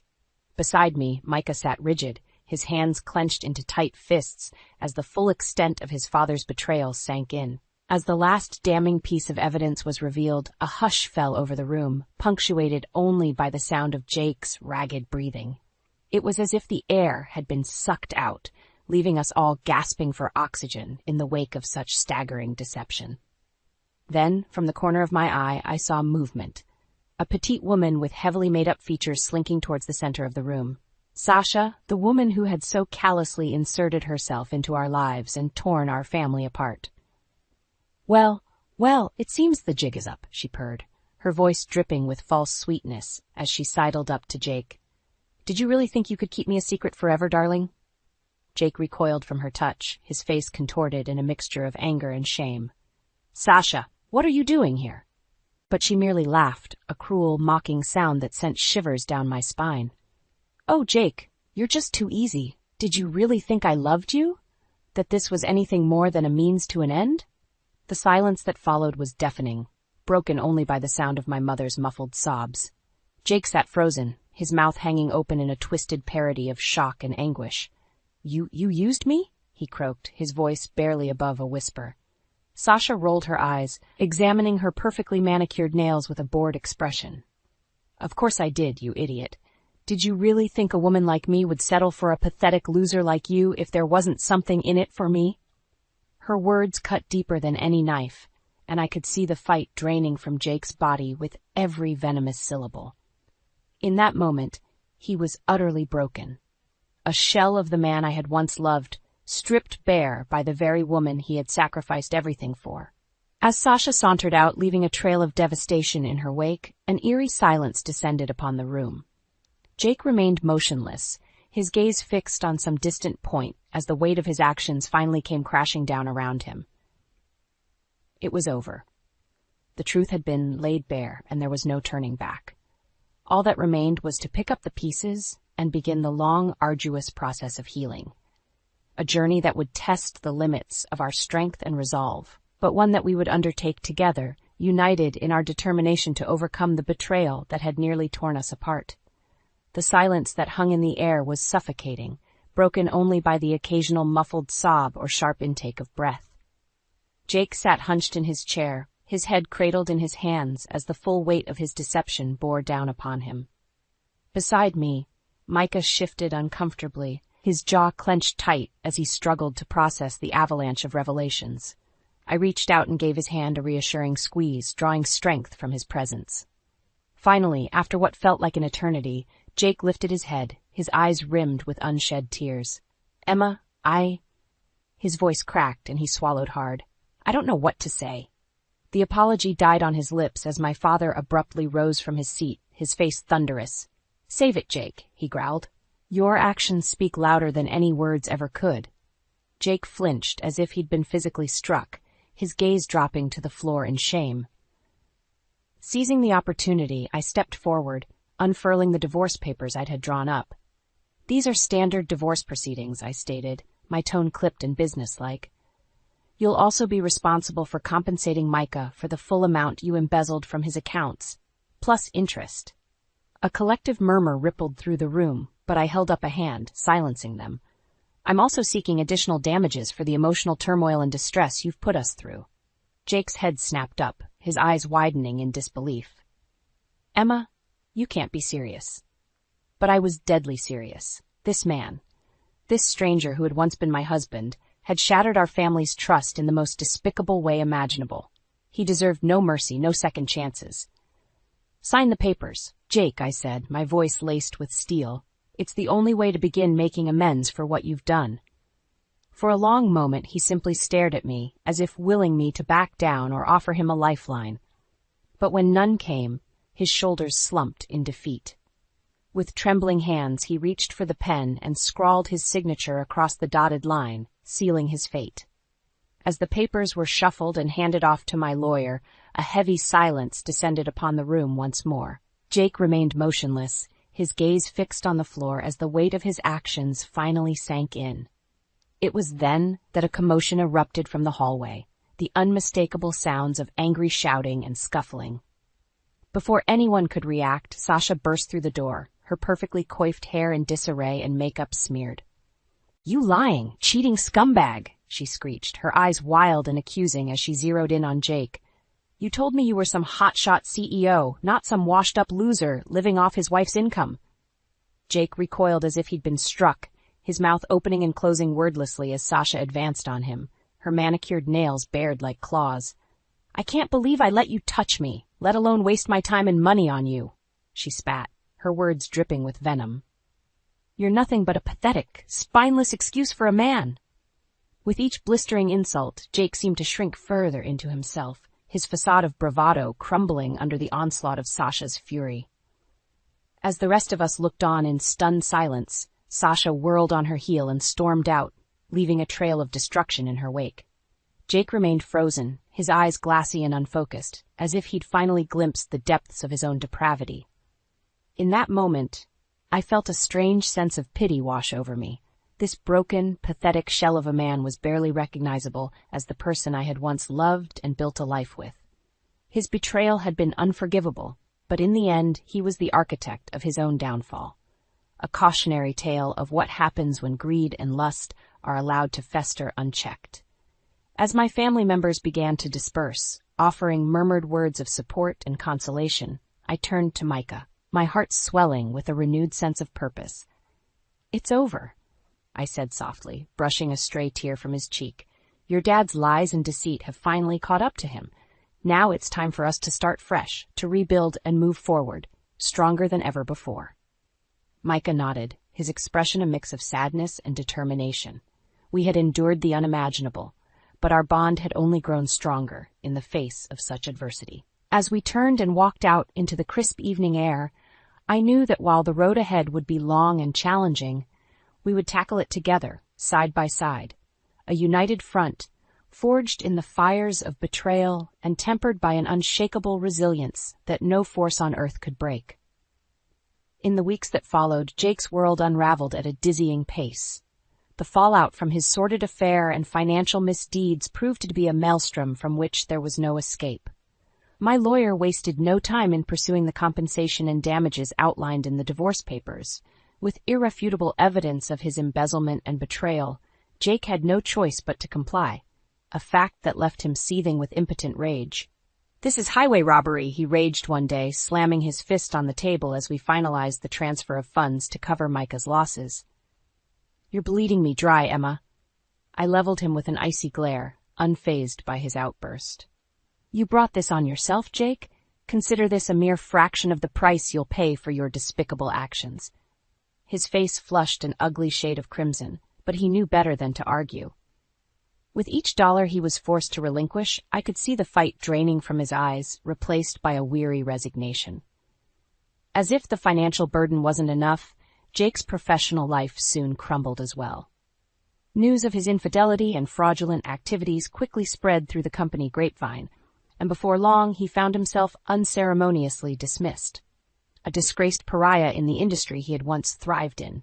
"They can't do this to me," he blustered, pacing the living room in a frenzy.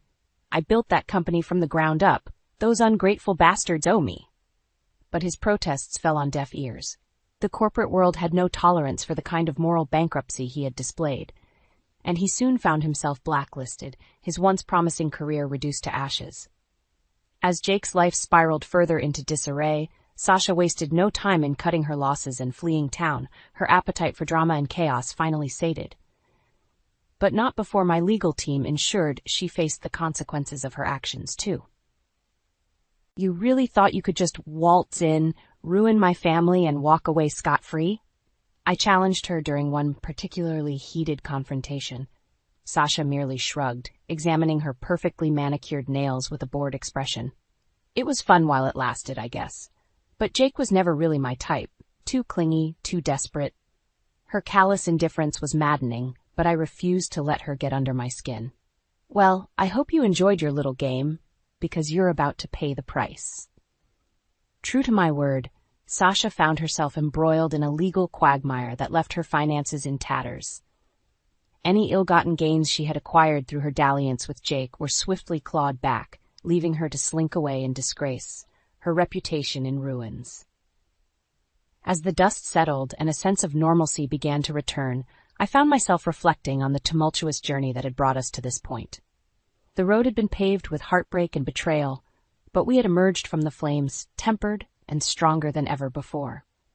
Micah, in particular, seemed to thrive in the aftermath of his father's downfall. With the financial burden lifted and a renewed sense of purpose, he poured himself into his studies, ultimately landing a coveted job at a prestigious firm upon graduation. As for me, I couldn't help but feel a sense of pride and accomplishment.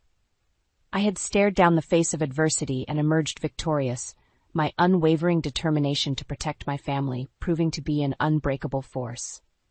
And yet, amid the triumphs and hard-won victories, there was still a lingering ache, a reminder of the love and trust that had been so callously shattered.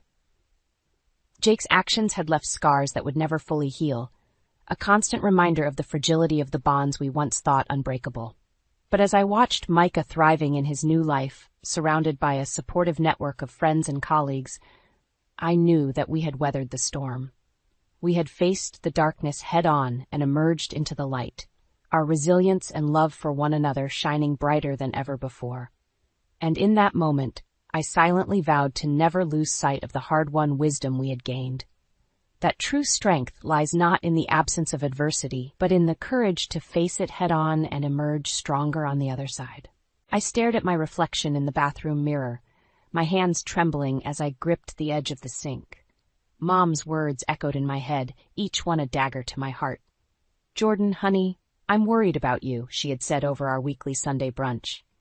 "You're not getting any younger, and I just want to see you settled before." I splashed cold water on my face, trying to wash away the memory of her concerned eyes. At 35, I'd always thought I had plenty of time. But seeing the fear in Mom's face, the unspoken dread of leaving me alone in the world, it shook me to my core. A gentle knock on the door startled me. "Jor, you okay in there?" It was Nicole, my younger sister. I took a deep breath and opened the door. "Yeah, I'm fine." Nicole raised an eyebrow, clearly not buying it. "Mom got to you, didn't she?" I nodded, unable to find the words. "Come on," she said, grabbing my hand. "Let's grab a coffee. You look like you need it." 20 minutes later, we were seated at our favorite cafe, steaming lattes in front of us. Nicole leaned forward, her eyes full of understanding. "Look, I know Mom means well, but you can't let her pressure you into something you're not ready for." I sighed, wrapping my hands around the warm mug. "It's not just that, Nick. You should have seen her face. She's scared, and I can't help but feel like I'm letting her down."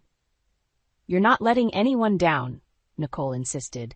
"You have a great career, your own place, you're doing just fine. But what if she's right?" I blurted out. "What if I've been so focused on work that I've missed out on finding someone? What if—" "Stop right there," Nicole cut me off. "You haven't missed out on anything. But if you really want to explore your options, why don't we start small? There's a speed dating event at the community center next week. Why don't you give it a shot?" I nearly choked on my latte. "Speed dating? Are you serious?" Nicole grinned. "Deadly. Come on, what's the worst that could happen?" "I could die of embarrassment," I offered. "Or," she countered, "you could meet someone interesting. At the very least, it'll give Mom something to smile about." I hesitated, but the image of Mom's worried face flashed through my mind again. "Fine," I conceded, "but you owe me big time." "Deal," Nicole said, raising her mug in a mock toast. "Now, let's talk about what you're going to wear." The next week flew by in a blur of work deadlines and increasingly panicked phone calls with Nicole. Before I knew it, I was standing outside the community center, my heart pounding like a jackhammer. "You can do this," I muttered to myself, smoothing down the new dress Nicole had insisted I buy. "It's just a few hours. No big deal." I took a deep breath and pushed open the door. The room was already buzzing with activity, filled with nervous laughter and the clink of glasses. I scanned the crowd, feeling overwhelmed. First time, I turned to find a man about my age smiling at me. He had kind eyes and an easygoing demeanor that immediately put me at ease. "Is it that obvious?" I asked, managing a small laugh. He shrugged. "Takes one to know one. I'm Brad." "Jordan," I replied, shaking his offered hand. "Well, Jordan," he said, gesturing towards the room, "what do you say we face this madness together?" For the first time that evening, I felt a glimmer of hope. Maybe, just maybe, this wasn't such a bad idea after all. "Lead the way," I said, following Brad into the crowd, unaware that this simple decision would set in motion a chain of events that would change my life forever. I stood in front of my closet, staring at a sea of muted colors and practical work attire. Nicole's words from our shopping trip yesterday echoed in my mind. "Jordan, you're gorgeous. It's time to let the world see it." With a deep breath, I reached for the vibrant red blouse we'd bought. It felt daring, almost rebellious. As I slipped it on, I caught my reflection in the mirror. For the first time in years, I didn't see a software engineer. I saw a woman. The office was abuzz with energy as I walked in. Heads turned, and I felt a flutter of self-consciousness. "Wow, Jordan," my colleague Sarah exclaimed. "You look amazing." "What's the occasion?" I felt my cheeks warm. "No occasion, just trying something new." Sarah grinned. "Well, it suits you. You should dress like this more often." As the day progressed, I found myself standing taller, smiling more. The compliments kept coming, each one boosting my confidence a little higher. By lunchtime, I was riding a wave of newfound self-assurance when my phone buzzed. It was Mom. "Jordan, honey," she said, her voice tinged with excitement. "I hope you haven't forgotten about dinner tonight. I've invited the Thompsons. Their son, Mark, is visiting from Chicago. He's a doctor, you know." My stomach dropped. "Mom, we've talked about this. I'm not interested in being set up. But, sweetheart, Mark is such a nice young man. Just give him a chance." "For me?" I closed my eyes, feeling the weight of her expectations. "Fine, Mom, I'll be there." The rest of the day passed in a blur of coding and meetings. As I drove to Mom's house that evening, my earlier confidence began to waver. What was I thinking? Trying to change myself? Mom greeted me at the door, her eyes widening as she took in my appearance. "Oh, Jordan, you look lovely."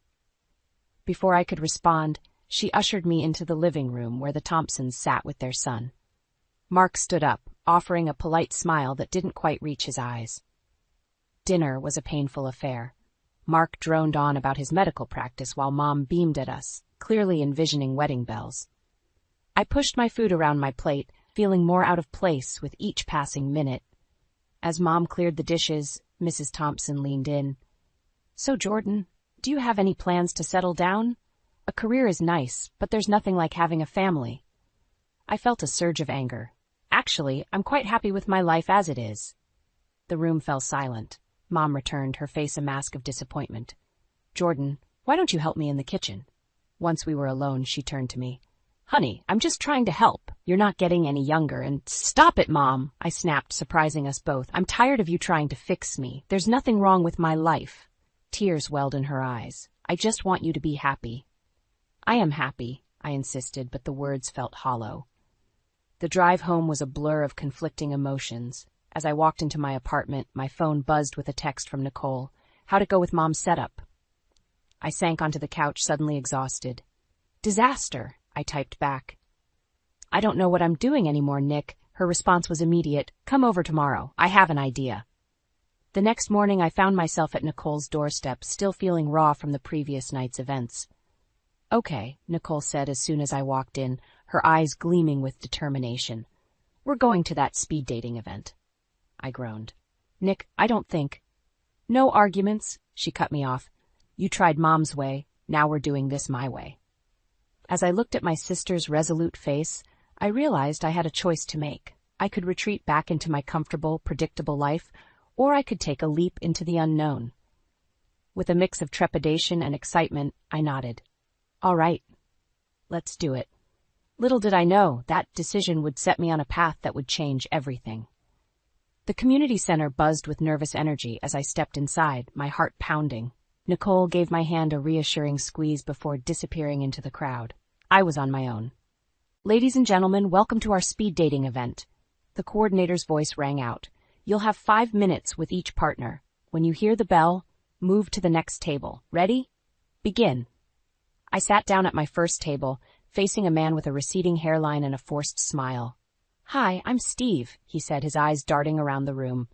"Jordan," I replied, trying to sound more confident than I felt. The next few encounters blurred together, a parade of awkward small talk and feigned interest. By the 4th round, I was ready to bolt. Then I saw him. He was tall, with kind eyes and a genuine smile that put me at ease instantly. As he sat down, I noticed calluses on his hands, a working man's hands. "I'm Brad," he said, his voice warm and deep. "Jordan," I replied, feeling a flutter in my stomach. "So, Jordan," he leaned in, his eyes twinkling, "what brings a beautiful woman like you to a place like this?" I laughed, surprised by his directness. "Would you believe my sister dragged me here?" Brad grinned. "I'd believe it. My buddy did the same to me. Said I needed to get out there." We fell into easy conversation, discussing our jobs, our families, our dreams. Before I knew it, the bell rang. "Time's up," I said, feeling a pang of disappointment. Brad hesitated, then quickly scribbled something on a napkin. "I know we're supposed to wait until the end, but here's my number. I'd love to continue this conversation over coffee sometime." As he moved to the next table, I clutched the napkin, a mix of excitement and trepidation washing over me. The rest of the event passed in a blur. As soon as it ended, I found Nicole waiting by the door. Well? She asked, eyebrows raised. I showed her the napkin. I met someone. Nicole squealed, drawing curious glances. Details now. We headed to a nearby cafe where I recounted my meeting with Brad. Nicole listened intently, her eyes sparkling with excitement. He sounds perfect, Jor, she said. When are you going to call him? I hesitated. I don't know, Nick. What if? No what ifs, she cut me off. You're calling him. Right now. Before I could protest, Nicole had snatched my phone and dialed the number. It's ringing, she mouthed, handing it back to me. Hello? Brad's voice came through the speaker. Hi, Brad. It's Jordan from the speed dating event. Jordan, I'm glad you called. I was hoping we could grab that coffee. We made plans for the following evening, and as I hung up, I felt a mix of excitement and terror. The next day, I stood in front of the mirror, scrutinizing my outfit. The red blouse from before felt too bold now. I changed into a soft blue sweater, then back to the red blouse. By the time I settled on an outfit, I was already running late. I rushed to the cafe, my nerves frayed. As I burst through the door, I saw Brad sitting at a corner table, looking up expectantly. Our eyes met, and he smiled that warm smile that had captivated me the night before. Jordan, he said, standing to greet me. I was starting to worry you'd changed your mind. Never, I replied, surprising myself with my boldness. As we sat down, Brad reached across the table and took my hand. I have a confession to make, he said, his expression serious. I've never done anything like this before. But there's something about you, Jordan. I can't explain it, but I feel like I've known you my whole life. I felt a lump form in my throat. This was moving fast, too fast. But as I looked into Brad's earnest eyes, I realized I felt the same inexplicable connection. I feel it too, I whispered. Brad's face lit up, and in that moment I knew my life was about to change forever. What I didn't know was whether that change would lead to happiness or heartbreak. 2 years flew by in a whirlwind of love and laughter. Brad and I had grown closer than I ever thought possible, our lives intertwining like vines. As I stood in front of the mirror on my wedding day, I barely recognized the woman staring back at me. Gone was the hesitant, career-focused Jordan. In her place stood a bride, radiant with joy and hope. You look beautiful, honey, Mom said, her eyes glistening with tears as she adjusted my veil. I turned to face her, my heart swelling with emotion. Thank you, Mom, for everything. She pulled me into a tight embrace. I'm so happy for you, Jordan. Brad is a wonderful man. As we broke apart, a shadow crossed her face.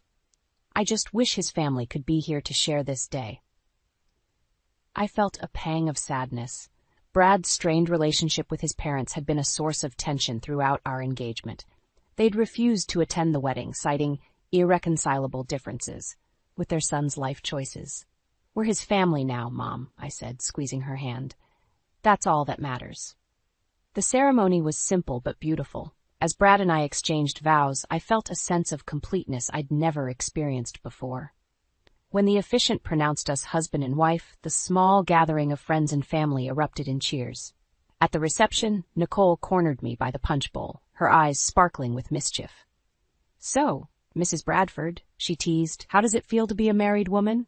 I laughed, still giddy from the day's events. Honestly, it feels amazing. Nicole's expression softened. I'm happy for you, Jor. But, she hesitated, glancing around to ensure we weren't overheard. Are you sure about Brad? I mean, with his family situation and all. I felt a flicker of annoyance. Brad can't help his family, Nick. He's a good man. I know, she said, holding up her hands in surrender. I just worry about you, that's all. Before I could respond, Brad appeared at my side, wrapping an arm around my waist. Everything okay here, ladies? I leaned into him, pushing away my doubts. Everything's perfect. As the night wore on, I found myself watching Brad interact with my family. He was charming, attentive, everything I could have hoped for in a husband. Yet there was a nagging feeling I couldn't shake, a sense that something was off. Later, as we slow danced under the twinkling lights, I voiced my concerns. Brad, are you sure you're okay with all this? With becoming part of my family? He pulled back slightly, his brow furrowed. Of course, Jordan. Why wouldn't I be? It's just... I know how hard it's been with your parents. I don't want you to feel like you're replacing them, or... Brad cut me off with a kiss. Your family is my family now, he said firmly. I couldn't be happier. His words should have reassured me, but instead, They sent a chill down my spine. There was an intensity in his eyes that I'd never seen before, a hunger that both thrilled and frightened me. As the reception wound down, Mom pulled me aside for one last moment alone. "Jordan, sweetheart," she said, her voice thick with emotion, "I want you to have this." She pressed a small velvet box into my hands. Inside was a delicate gold locket, clearly an antique. "It's been in our family for generations," Mom explained. "I want you to have it now, to pass on to your own daughter someday." Tears welled in my eyes as I clasped the locket around my neck. "Thank you, Mom. I'll treasure it always." As Brad and I drove away from the reception, waving goodbye to our loved ones, I fingered the locket, lost in thought. I was starting a new chapter of my life, filled with promise and love. But as I glanced at Brad's profile in the dim car light, I couldn't shake the feeling that I was also leaving something behind. A part of myself I might never get back. Little did I know, this day marked not just the beginning of my marriage, but the start of a journey that would test the very foundations of everything I believed about love, family, and myself. The first year of marriage with Brad was like a dream. We settled into a cozy routine, our lives intertwining seamlessly. Every Sunday we'd visit Mom for dinner, and I watched with joy as Brad and Mom grew closer. He'd help her with household repairs, listen to her stories, and even started calling her Mom himself. One Sunday evening, as we were leaving Mom's house, Brad surprised me. "You know, Jordan, I've been thinking," he said, his eyes twinkling. "Maybe it's time we start thinking about having a family of our own." My heart skipped a beat. "Really? You want to have kids?" He nodded, pulling me close. "Seeing you with your mom, it makes me realize what I missed out on. I want to create that kind of love and warmth in our own home." I felt a rush of emotions, excitement, fear, love. "Oh, Brad," I whispered, burying my face in his chest. "I'd love that." The next few months were a whirlwind of planning and dreaming. We turned our spare room into a nursery, painted soft yellow with little ducks on the walls. Mom was over the moon, already knitting tiny booties and blankets. But as the months passed with no positive pregnancy test, the excitement began to wane. I started to feel the pressure, the disappointment in Brad's eyes each time I shook my head. The doctor's visits became more frequent, the tests more invasive. "I'm sorry, Mrs. Bradford," the fertility specialist said one day, her voice gentle, "but it seems you have some complications that may make it difficult for you to conceive naturally." I felt like the floor had dropped out from under me. Brad squeezed my hand, but I could feel the tension in his grip. That night, as we lay in bed, Brad turned to me. "Jordan, I've been thinking, what if we considered adoption?" I propped myself up on one elbow, studying his face in the dim light. "Adoption? Are you sure?" He nodded, his eyes earnest. "I know it's not what we planned, but think about it. We could give a child a loving home, a family. Isn't that what really matters?" I felt a surge of love for this man who continually surprised me with his compassion. "You're right," I said, leaning in to kiss him. "Let's do it." The adoption process was grueling. Mountains of paperwork, invasive home studies, and endless waiting. But through it all, Brad was my rock. He never wavered, never complained. His dedication only made me love him more. Finally, after what felt like an eternity, we got the call. A baby girl, just 3 months old, needed a home. We rushed to the agency, our hearts pounding with anticipation. The moment they placed her in my arms, I knew. This was our daughter. I looked up at Brad, tears streaming down my face, and saw the same emotion mirrored in his eyes. "She's perfect," he whispered, gently stroking her cheek. We named her Lily, after my grandmother. As we brought her home, I felt a sense of completeness I'd never experienced before. Our little family was whole. The next few weeks were a blur of sleepless nights and endless diaper changes. But through it all, Brad was there, changing diapers, singing lullabies, and making midnight formula runs. One night, as I watched Brad gently rock Lily to sleep, I felt a twinge of unease. He was so perfect, so devoted. It almost seemed too good to be true. "Brad," I said softly, not wanting to wake Lily, "are you really okay with all this? With adopting, I mean. It's not what we originally planned." He looked up at me, his eyes shining with an intensity that took my breath away. "Jordan, this is everything I've ever wanted. You, Lily, our family. I wouldn't change a thing." His words should have reassured me, but instead they sent a chill down my spine. There was something in his voice, a desperation I'd never heard before. As he turned back to Lily, cooing softly, I couldn't shake the feeling that there was more to Brad's devotion than met the eye. Little did I know, this moment of doubt was just the beginning. The foundation of our perfect life was about to be shaken to its core, and I would soon face a decision that would change everything. The call came at 3 a.m., jolting me from a fitful sleep. Mom's neighbor, Mrs. Caldwell, her voice trembling, told me Mom had collapsed. By the time Brad and I reached the hospital, Mom was already in the ICU. Stroke, the doctor said, his face grim. The next 24 hours are critical. I felt the world tilt beneath my feet. Brad's arm around my waist was the only thing keeping me upright. She'll pull through, he whispered. Your mom's a fighter. But as the hours ticked by, hope dwindled. Mom's condition deteriorated rapidly. By nightfall, the doctor's expression had changed from grim to defeated. I'm sorry, he said softly. There's nothing more we can do. The words hit me like a physical blow. I crumpled into Brad's arms, my body racked with sobs. This couldn't be happening. Not Mom. Not now. As we entered Mom's room, the steady beep of machines filled the air. She looked so small, so fragile in that hospital bed. I took her hand, cold and limp in mine. Mom, I choked out. Please don't leave me. Her eyes fluttered open, focusing on me with effort. Jordan, she whispered, her voice barely audible. My sweet girl. I leaned in close, drinking in every word. I'm here, Mom. I'm right here. She squeezed my hand weakly. Be happy, sweetheart. That's all I ever wanted for you. Her eyes drifted to Brad, standing silently behind me. Take care of her, she murmured. Brad nodded solemnly. I promise, Mom, with everything I have. Mom's lips curved into a faint smile. Then with a soft sigh, she closed her eyes. The machines wailed as her heart stopped beating. The next few days passed in a blur of grief and exhaustion. Brad took charge of the funeral arrangements, handling everything with quiet efficiency. I moved through the motions like a ghost, barely able to function. The day of the funeral dawned bright and clear, a cruel contrast to the darkness in my heart. As I stood before the mirror, struggling to fasten the clasp of Mom's locket, Brad appeared behind me. Let me, he said gently, his fingers deftly securing the necklace. I met his eyes in the reflection. I don't know how to do this, I whispered. How to live without her. Brad turned me to face him, his hands on my shoulders. You're not alone, Jordan. I'm here. We'll get through this together. At the cemetery, I clutched Brad's hand like a lifeline as they lowered Mom's casket into the ground. Nicole stood on my other side, her daughter Maya pressed close to her leg. As people began to disperse, Brad squeezed my hand.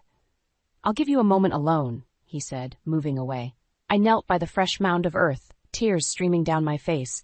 I'm sorry, Mom, I whispered. I'm sorry I didn't spend more time with you. I'm sorry for all the things I never said. A hand on my shoulder startled me. I looked up to see Nicole, her eyes red-rimmed but determined. She knew, Jor, she said softly. Mom knew how much you loved her. As we walked back to the car, I noticed Brad deep in conversation with the funeral director. Their hushed tones and serious expressions sent a chill down my spine. Everything okay? I asked as Brad rejoined us. He nodded, a bit too quickly, just finalizing some details. That night, as I lay sleepless in bed, I heard Brad's voice from downstairs. He was on the phone, speaking in low, urgent tones. Need to move quickly. I caught snippets of his conversation. Before she suspects anything. My heart began to race. What was Brad up to? And why did I have the sinking feeling it had something to do with Mom's death? As I lay there, my mind spinning with questions and suspicions, I realized that my grief was slowly giving way to something else. A determination to uncover the truth, no matter the cost. Little did I know, the path I was about to embark on would shatter everything I thought I knew about my life, my marriage, and the man I had chosen to spend my life with. The weeks following Mom's funeral were a blur of grief and paperwork. Brad had been my rock, handling everything from the estate lawyers to the endless stream of well-wishers. But as the fog of sorrow began to lift, I noticed something off about his behavior. It started with little things. Hushed phone calls that abruptly ended when I entered the room, furtive glances at his phone during dinner. But it was the day I caught him rifling through Mom's old files that my suspicions crystallized into something more sinister. What are you doing? I asked, my voice sharper than I intended. Brad jumped, guilt flashing across his face before he smoothed it into a sympathetic smile. Just organizing some papers for the lawyer, honey. Don't worry about it. But I did worry. That night, I lay awake, my mind racing. When Brad's phone buzzed with a late-night text, I made a decision that would change everything. The next morning, I waited until Brad left for work before sneaking into his home office. My hands shook as I booted up his computer, feeling like a thief in my own home. It didn't take long to find what I was looking for. A series of emails with a local real estate appraiser.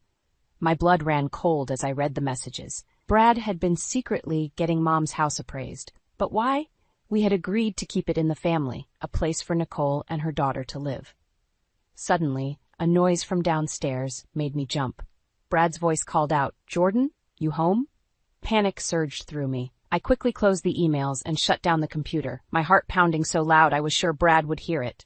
"Up here!" I called back, trying to keep my voice steady. Just tidying up a bit. That evening, over a dinner I could barely stomach, I decided to confront him. "Brad," I began, setting down my fork. "I need to ask you something." He looked up, his expression guarded. "What is it, honey?" "Why did you have Mom's house appraised?" The color drained from his face. For a moment, he looked like a deer caught in headlights. Then his features hardened. "How did you find out about that?" "It doesn't matter," I said, my voice trembling. "What matters is why you did it behind my back." Brad's jaw clenched. "I was trying to protect you, Jordan. We need to think about our future, about Lily's future. That house is worth a lot of money." "Protect me?" I echoed, disbelief coloring my tone. "By going behind my back? By betraying my trust?" "Don't be so dramatic," Brad snapped. "It's just business. Your mother would have wanted us to be financially secure." His words hit me like a physical blow. "My mother would have wanted us to honor her wishes," I shot back. "She wanted that house to stay in the family, for Nicole and Maya." Brad's eyes flashed with anger. "And what about our family? What about Lily? Don't we deserve a better life?" "Not at the expense of my sister and niece," I shouted, rising from my chair. "God, Brad, I don't even recognize you anymore. What happened to the man I married?" "He grew up," Brad snarled. "He realized that in this world you have to look out for yourself." As we glared at each other across the dinner table, I felt something inside me break. This wasn't the man I had fallen in love with. This wasn't the life I had envisioned for us. "I want you out," I said, my voice low and dangerous. "Pack your things and leave now." Brad's face contorted with rage. "You can't do this. You have no idea what you're getting into." As he stormed out of the room, his last words sent a chill down my spine. What did he mean? What else was he hiding? That night, as I lay alone in our bed, I made a vow. I would uncover the truth, no matter how ugly it might be. For Mom's memory, for Nicole and Maya, and for my own peace of mind, I would get to the bottom of Brad's deception.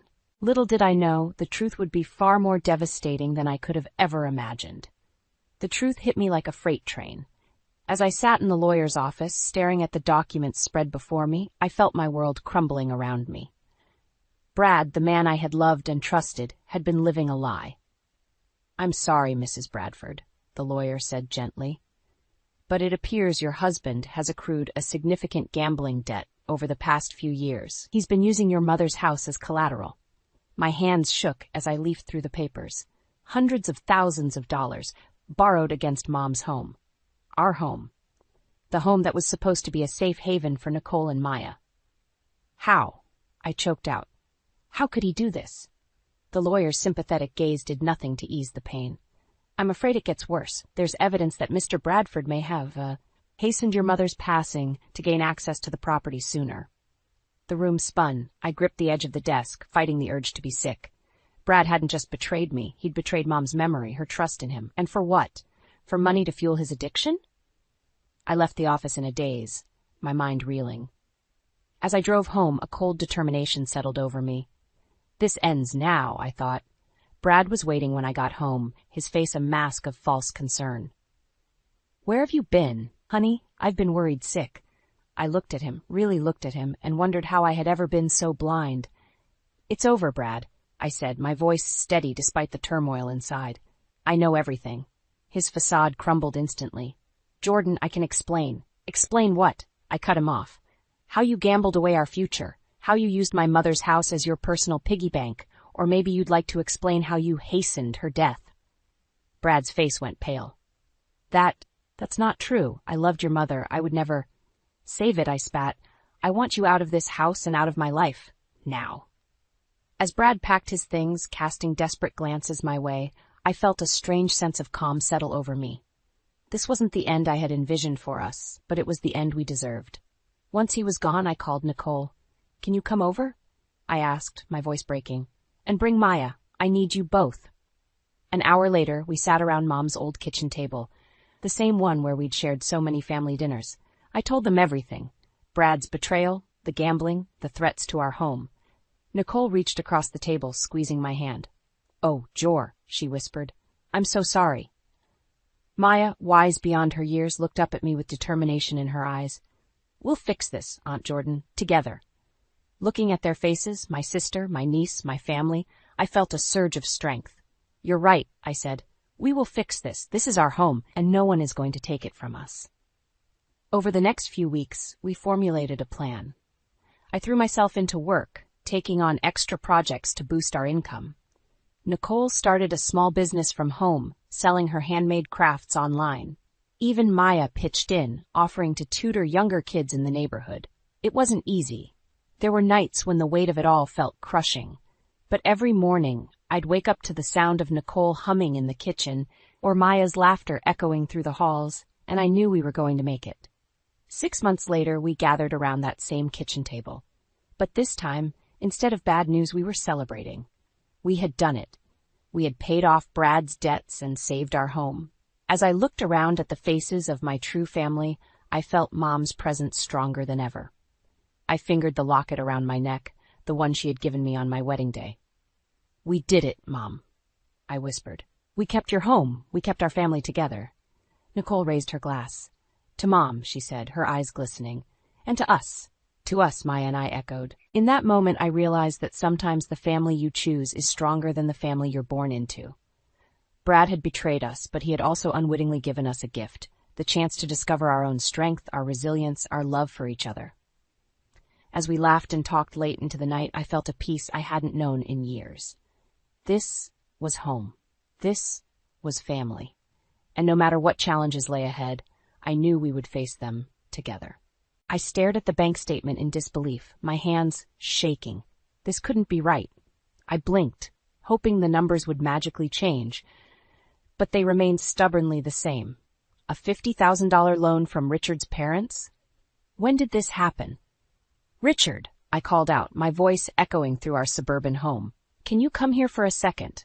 I heard his footsteps approaching, and he appeared in the doorway of our home office, an easy smile on his face. What's up, Lucia? I held up the statement. Care to explain this? His smile faltered for a moment, but he quickly recovered. Oh, that? It's nothing to worry about, honey. Just a little financial help from Mom and Dad. A little help? I felt my blood pressure rising. Richard, $50,000 is not a little help. When were you planning on telling me about this? He shrugged, leaning against the doorframe. I didn't think it was a big deal. You know how my parents are, always wanting to help out. I took a deep breath, trying to calm myself. That's not the point.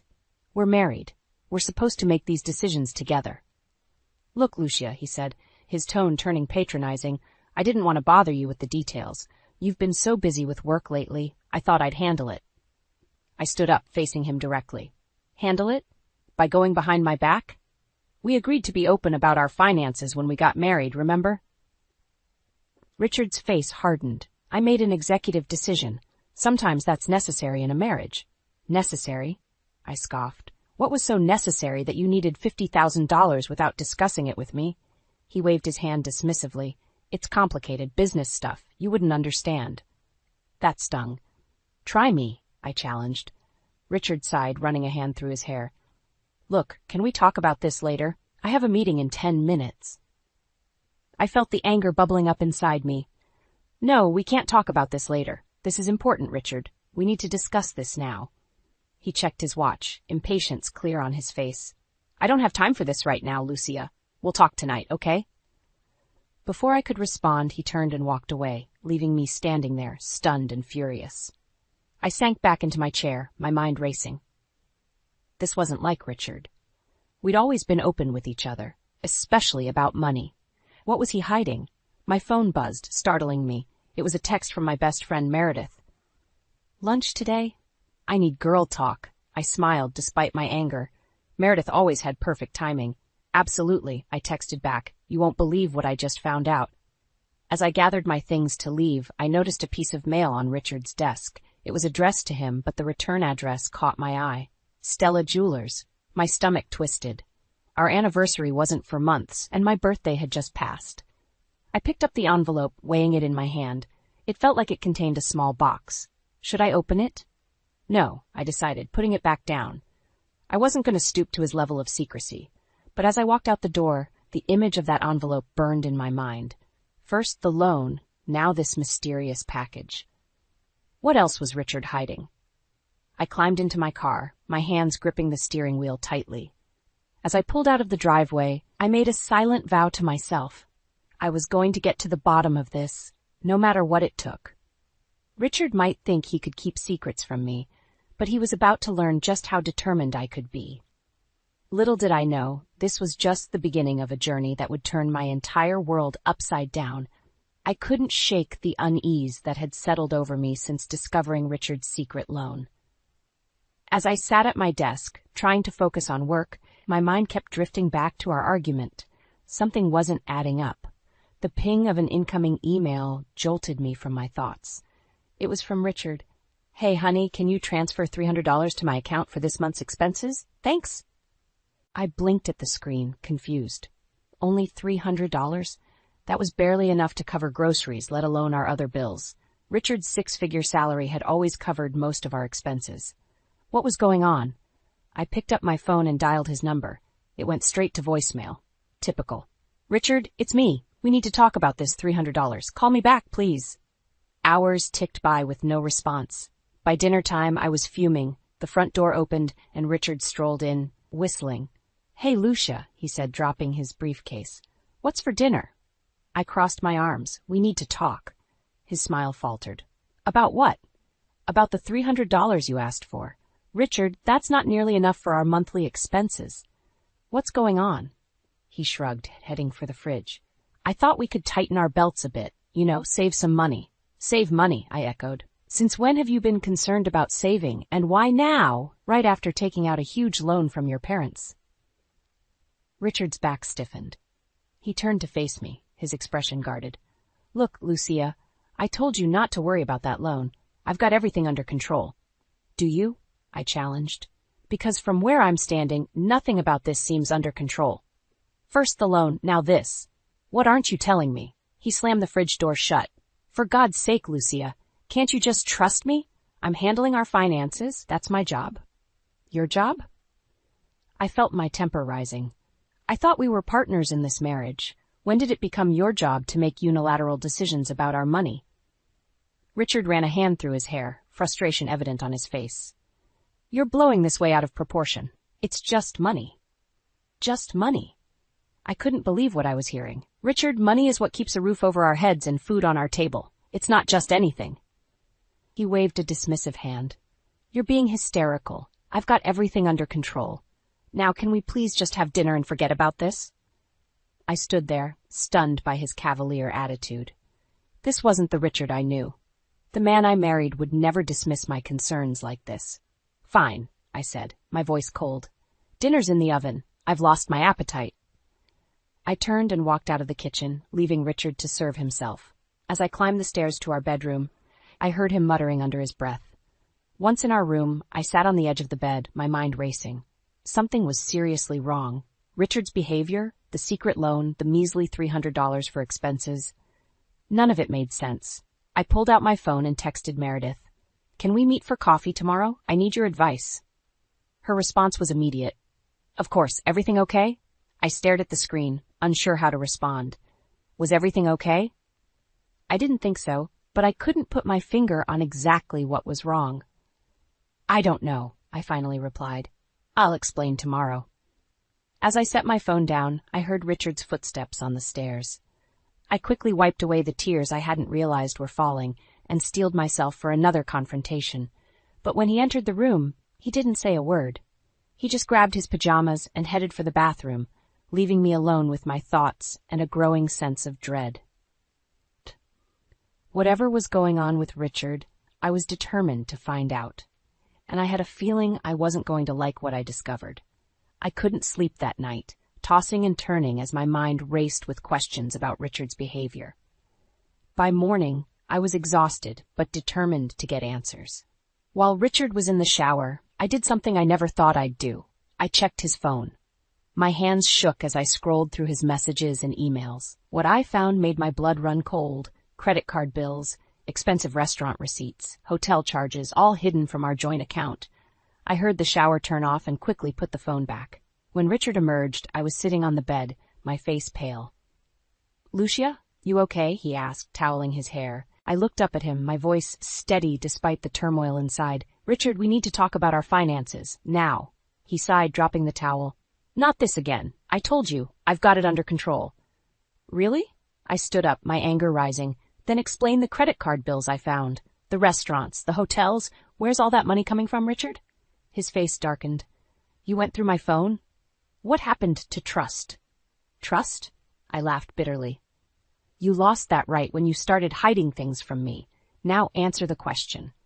Richard's jaw clenched. "It's work-related, client meetings, business trips. You wouldn't understand." "Try me," I challenged. He turned away, buttoning his shirt. "I don't have time for this. I'm late for work." As he headed for the door, I called after him. "If you walk out now, don't bother coming back tonight." He paused, hand on the doorknob, but didn't turn around. Then, without a word, he left. I sank onto the bed, my head in my hands. How had we come to this? My phone buzzed, a reminder of my coffee date with Meredith. I grabbed my purse and headed out, desperate for a friendly face. Meredith was already at our usual spot, 2 steaming cups waiting. One look at my face and she knew something was wrong. "Spill," she said, pushing a coffee towards me. I told her everything: the loan, the $300, the hidden expenses. Her eyes widened with each revelation. "Lucia," she said gently when I finished, "have you considered that Richard might be seeing someone else?" The words hit me like a punch to the gut. "No," I whispered. "He wouldn't." But even as I said it, doubt crept in. The hotels, the expensive dinners, it all suddenly made a horrible kind of sense. "What am I going to do?" I asked, fighting back tears. Meredith squeezed my hand. "First, we're going to get proof. Then we're going to make him pay." We spent the next few hours plotting. By the time I got home, I had a plan. I logged into our joint account, my heart sinking as I saw the balance. Most of our savings were gone. I checked our credit card statements next, finding charge after charge for things I'd never seen or known about. As I dug deeper, I uncovered a web of financial deceit that left me breathless. Richard had been living a double life, spending money we didn't have on God knows what or who. The front door opened, and Richard walked in. He looked tired, his tie loosened. "Lucia," he started, "about this morning." I cut him off. "I know everything, Richard. The credit cards, the drained savings. How could you do this to us?" He paled, stammering. "I can explain." "Save it," I snapped. "I want the truth, all of it, now." Richard slumped into a chair, looking defeated. I made some bad investments.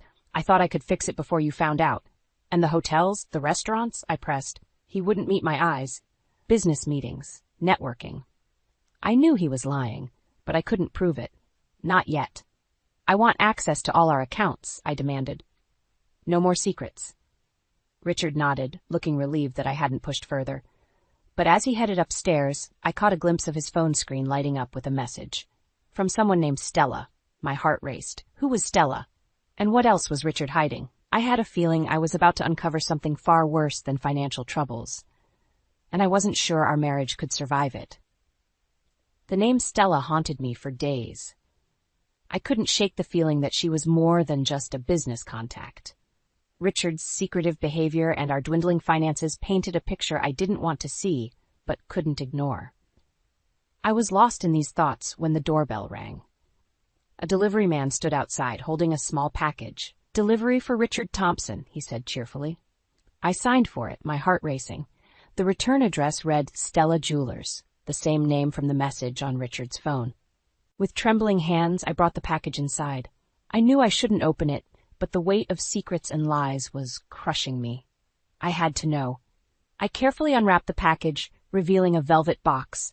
Inside was a stunning diamond necklace, far more extravagant than anything Richard had ever bought me. A small card fell out. To my dearest Stella, happy anniversary. All my love, Richard. The room spun. I clutched the necklace, its cold diamonds biting into my palm. This was no business gift. This was proof of something far worse. I don't know how long I sat there, staring at the necklace. The sound of Richard's key in the lock jolted me back to reality. I quickly shoved everything back into the box and hid it under a couch cushion. Richard walked in, his usual charming smile in place. "Hey, honey, how was your day?" I stood up, my legs shaky. "Richard, we need to talk." His smile faltered. "What's wrong? Who's Stella?" I asked, my voice surprisingly steady. The color drained from his face. "What?" "I don't know what you're talking about." "Don't lie to me," I snapped, pulling out the package. "Explain this." Richard's eyes widened as he saw the jewelry box. He reached for it, but I snatched it away. "Lucia, it's not what you think," he stammered. "Really? Because I think you're having an affair. I think you've been lying to me about everything, the money, the loans, all of it." Richard's demeanor changed. His shoulders straightened and a cold look entered his eyes. "You had no right to open that. It's none of your business." His words hit me like a slap. "None of my business? I'm your wife." He laughed, a harsh sound that made me flinch. "My wife? Is that what you think you are? You're just a convenience, Lucia, someone to keep the house clean and look good at company parties." I staggered back, shocked by his cruelty. How long?" "Long enough," he sneered. "Stella understands me in ways you never could. She doesn't nag about money or snoop through my things." Tears burned in my eyes, but I refused to let them fall. "So all of this, our marriage, our life together, it's been a lie?" Richard shrugged, reaching for the necklace. "It is what it is. Now, if you'll excuse me, I have plans tonight." As he turned to leave, something snapped inside me. Years of love, trust, and shared dreams crumbled in an instant. In their place, a fierce anger rose. "You're not going anywhere," I said, my voice low and dangerous. He turned back, eyebrow raised. "Excuse me?" I stood tall, meeting his gaze. "You heard me. You're not leaving this house until we sort this out. All of it, the money, the affair, everything." Richard's face darkened. "You can't tell me what to do." "Watch me," I challenged. "I've got proof of your financial misdeeds, Richard. One call to the police and your perfect little world comes crashing down." Fear flashed in his eyes, quickly replaced by anger. "You wouldn't dare." I pulled out my phone. "Try me." We stood there, locked in a silent battle of wills. I knew in that moment that everything had changed. The man I loved was gone, replaced by this stranger who'd betrayed me in every possible way. As I dialed the first digit, I realized there was no going back. Whatever happened next would change our lives forever, and I was ready for it. My finger hovered over the phone, Richard's face a mask of fury and fear. Just as I was about to press the final digit, Meredith's voice echoed in my head. "Don't do anything rash. We need proof." I lowered the phone, my heart pounding. "You have one chance to explain everything, Richard. One chance to save whatever's left of our marriage." He sneered, but I saw the relief in his eyes. "There's nothing to explain. You're overreacting as usual." I took a deep breath, steeling myself. "Fine. If that's how you want to play it, I'll find the truth myself." I stormed out of the house, leaving Richard standing there dumbfounded. I drove straight to Meredith's place, tears blurring my vision. Meredith opened the door, took one look at my face, and pulled me into a hug. "Oh, honey, what happened?" Between sobs, I told her everything, the necklace, Stella, Richard's cruel words. Meredith listened, her face growing darker with each revelation. "That bastard," she muttered. "Okay, here's what we're going to do. We're going to find this Stella, and we're going to get proof of everything." For the next few hours, we played detective. Meredith, it turned out, had a knack for online sleuthing. We scoured social media, piecing together the puzzle of Richard's secret life. "Look at this," Meredith said, pointing to her laptop screen. It was a photo of Richard at a restaurant, his arm around a young blonde woman. The caption read, "Anniversary dinner with my love, 2 years strong." The date was from last month. 2 years. He'd been cheating on me for 2 years. "There's more," Meredith said gently. She pulled up financial records, showing large transfers from our joint account to an unknown recipient. "He's been funneling money to her," I whispered, the reality of his betrayal sinking in. Meredith squeezed my hand. Lucia, I hate to say this, but I think it's time to talk to a lawyer. I nodded, numb. You're right. This marriage is over. Just then my phone buzzed. It was a text from Richard. Where are you? Come home. We need to talk. I showed Meredith the message. Her eyes narrowed. Don't go alone. I'm coming with you. When we arrived at the house, Richard was pacing in the living room. He looked up, surprise flashing across his face when he saw Meredith. What's she doing here? He demanded. She's here to support me, I said, my voice steady, while you tear our life apart. Richard's face softened, a look I'd seen him use countless times to charm his way out of trouble. Lucia, baby, I'm sorry. I made a mistake, but I love you. We can work this out. I almost laughed. Work it out? After 2 years of lies? After draining our accounts for your mistress? His eyes widened. How did you? It doesn't matter, I cut him off. What matters is that it's over, Richard. I want a divorce. The charm vanished from his face, replaced by cold anger. You'll regret this, Lucia. You're nothing without me. Meredith stepped forward, fire in her eyes. Watch it, Richard. One more word and I'll show you just how much Lucia doesn't need you. Richard glared at us both, then stormed out of the house, slamming the door behind him.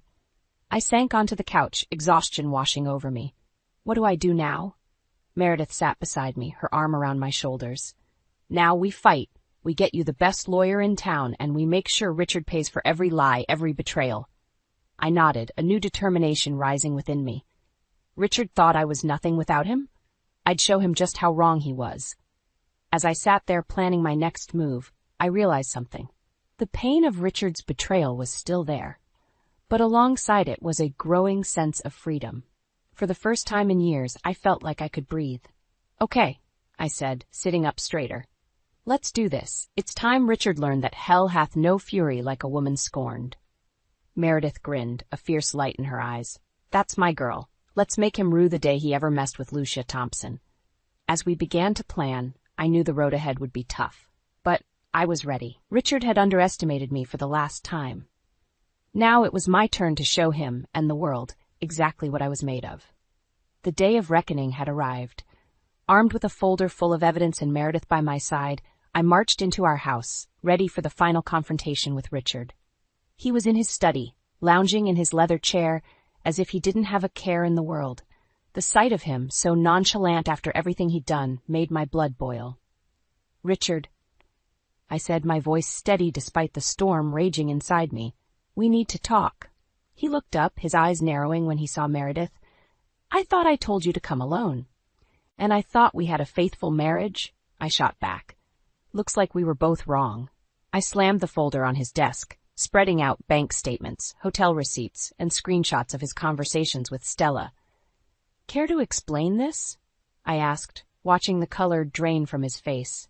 Richard's eyes darted between the documents, his mouth opening and closing like a fish out of water. Then, as if a switch had been flipped, his demeanor changed. He leaned back, a smug smile spreading across his face. So what? He said, his voice dripping with arrogance. You caught me. Congratulations. What are you going to do about it? His cavalier attitude stunned me. What am I going to do? I'm divorcing you, Richard, and I'm taking everything. He laughed, a cold, cruel sound that sent shivers down my spine. Good luck with that, sweetheart. You signed a prenup, remember? You'll get nothing. My heart sank. The prenup. How could I have forgotten? But then Meredith stepped forward, a fierce glint in her eye. Actually, Richard, she said, pulling out another document, that prenup becomes null and void in cases of infidelity, and we have more than enough proof of that. Richard's smug expression faltered. You're bluffing. Try us, I challenged. We've got statements from the private investigator, testimony from hotel staff, even a signed affidavit from Stella herself. At the mention of Stella's name, Richard's composure cracked. You talked to Stella? Oh, yes, Meredith chimed in. She was quite helpful once we explained how you've been siphoning company funds to finance your little affair. Turns out she's not too keen on being an accessory to embezzlement. Richard lunged for the phone, but I was quicker.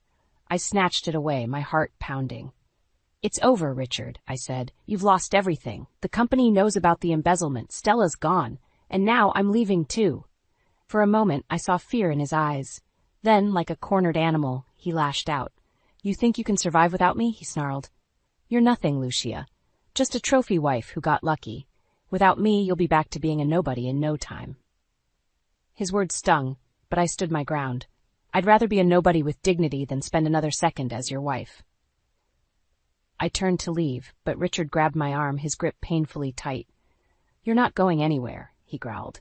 Suddenly, Meredith was there, her phone out. Let her go, Richard, or I start live streaming. I'm sure your company would love to see how you treat women.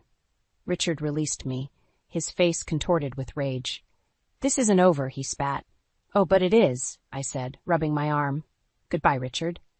As we walked out, I heard the crash of something being thrown against the wall, but I didn't look back. My legs were shaky, and tears threatened to spill, but I held my head high. Outside, I took a deep breath of fresh air. It felt like my first real breath in years.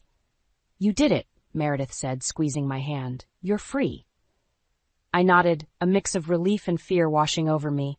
The road ahead was uncertain, but for the first time in a long time, it was mine to choose. As we drove away, I realized this wasn't just the end of my marriage. It was the beginning of my new life, and despite the pain and uncertainty, I was ready to embrace it. The keys to my new apartment felt heavy in my hand as I stood at the threshold. This small, one-bedroom space was a far cry from the luxurious house I'd shared with Richard, but it was mine. All mine. I took a deep breath and stepped inside, the weight of my new reality settling on my shoulders. Freedom tasted bittersweet. Home sweet home, I murmured to myself, setting down the last of my boxes. My phone buzzed. It was an email from my lawyer. The divorce proceedings were moving forward, but Richard was fighting tooth and nail for every penny. I sighed, feeling the familiar knot of anxiety tightening in my stomach. Just then, another email popped up. This one made my heart race. It was from my boss, requesting an urgent meeting. With trembling fingers, I dialed her number. Lucia, she said, her voice tense. We need to talk about your position at the company. My throat went dry. What about it? Richard has been making some claims. He's suggesting that you were complicit in his financial misdeeds. The room spun. That's a lie, I exclaimed. I had no idea what he was doing. I believe you, my boss said, but the board is concerned. We need to conduct an internal investigation. In the meantime, I knew what was coming before she said it. You're suspending me. With pay, she added quickly. But yes, I'm sorry, Lucia. I ended the call, my mind reeling. Richard had struck again, this time aiming for my career. The one thing I had left. I sank onto my new second-hand couch, fighting back tears. How much more could I lose? My phone rang again. Unknown number. I almost didn't answer, but something made me pick up. Hello, I said warily. Is this Lucia Thompson? A woman's voice asked. Yes, who's this? This is Stella. I nearly dropped the phone. Stella, Richard's ex-mistress, she finished. Listen, I know you have no reason to trust me, but I need to talk to you. It's about Richard. My heart pounded. What about him? He's not done with you, Lucia. He's planning something big, something that could ruin you completely. I felt the blood drain from my face. What do you mean? Meet me, Stella said urgently. I'll explain everything.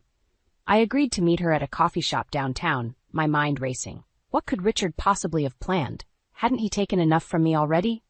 As I grabbed my purse to leave, my phone buzzed again. This time it was Meredith. Lucia, turn on the news, now. I fumbled for the remote, flicking on the small TV in my new apartment. My jaw dropped as I saw Richard's face filling the screen. Allegations against my soon-to-be ex-wife, Lucia Thompson, he was saying, his voice dripping with false sincerity. It pains me to reveal this, but she was the mastermind behind the embezzlement scheme. I was merely a pawn in her elaborate fraud. I watched in horror as Richard spun a web of lies, painting me as a manipulative criminal who had used him for his money and connections. He even produced doctored documents and emails to support his claims. My phone was ringing off the hook now. My lawyer, my parents, even old college friends. But I couldn't move, couldn't speak. I was watching my life, my reputation, everything I'd worked for, crumble before my eyes. In that moment, standing alone in my small apartment, watching Richard destroy me on national television, I felt more alone and defeated than ever before. But beneath the shock and despair, a spark of determination flickered to life. Richard thought he'd won. He thought he'd broken me for good. But he'd underestimated me once before, and I wasn't about to let him do it again. With shaking hands, I grabbed my keys and headed for the door. I had a meeting with Stella to get to, and this time, I was going to fight back with everything I had. The game wasn't over yet. Not by a long shot. I stood outside the courthouse, my heart pounding. This was it. The final showdown. Months of legal battles, sleepless nights, and relentless determination had led to this moment. As I walked in, I caught sight of Richard. He looked haggard, a far cry from the polished man I'd married. Our eyes met, and for a moment I saw a flicker of the man I once loved. But then his gaze hardened, and I remembered why we were here. The courtroom was packed. I saw Meredith in the back giving me a reassuring nod. And there, to my surprise, was Stella, looking nervous but determined. As the judge entered, a hush fell over the room. Richard's lawyer spoke first, weaving a tale of my supposed deceit and manipulation. I gripped the edge of my seat, willing myself to stay calm. Then it was our turn. My lawyer stood, a stack of documents in hand. Your Honor, we have evidence that will prove beyond doubt that Mr. Thompson, not Mrs. Thompson, was the sole perpetrator of these financial crimes. What followed was a meticulous unraveling of Richard's lies. Bank statements, witness testimonies, and, most damning of all, a series of emails between Richard and his co-conspirators, detailing every step of his embezzlement scheme. I watched Richard's face as the truth came to light. His cool facade crumbled, replaced by panic and then defeat.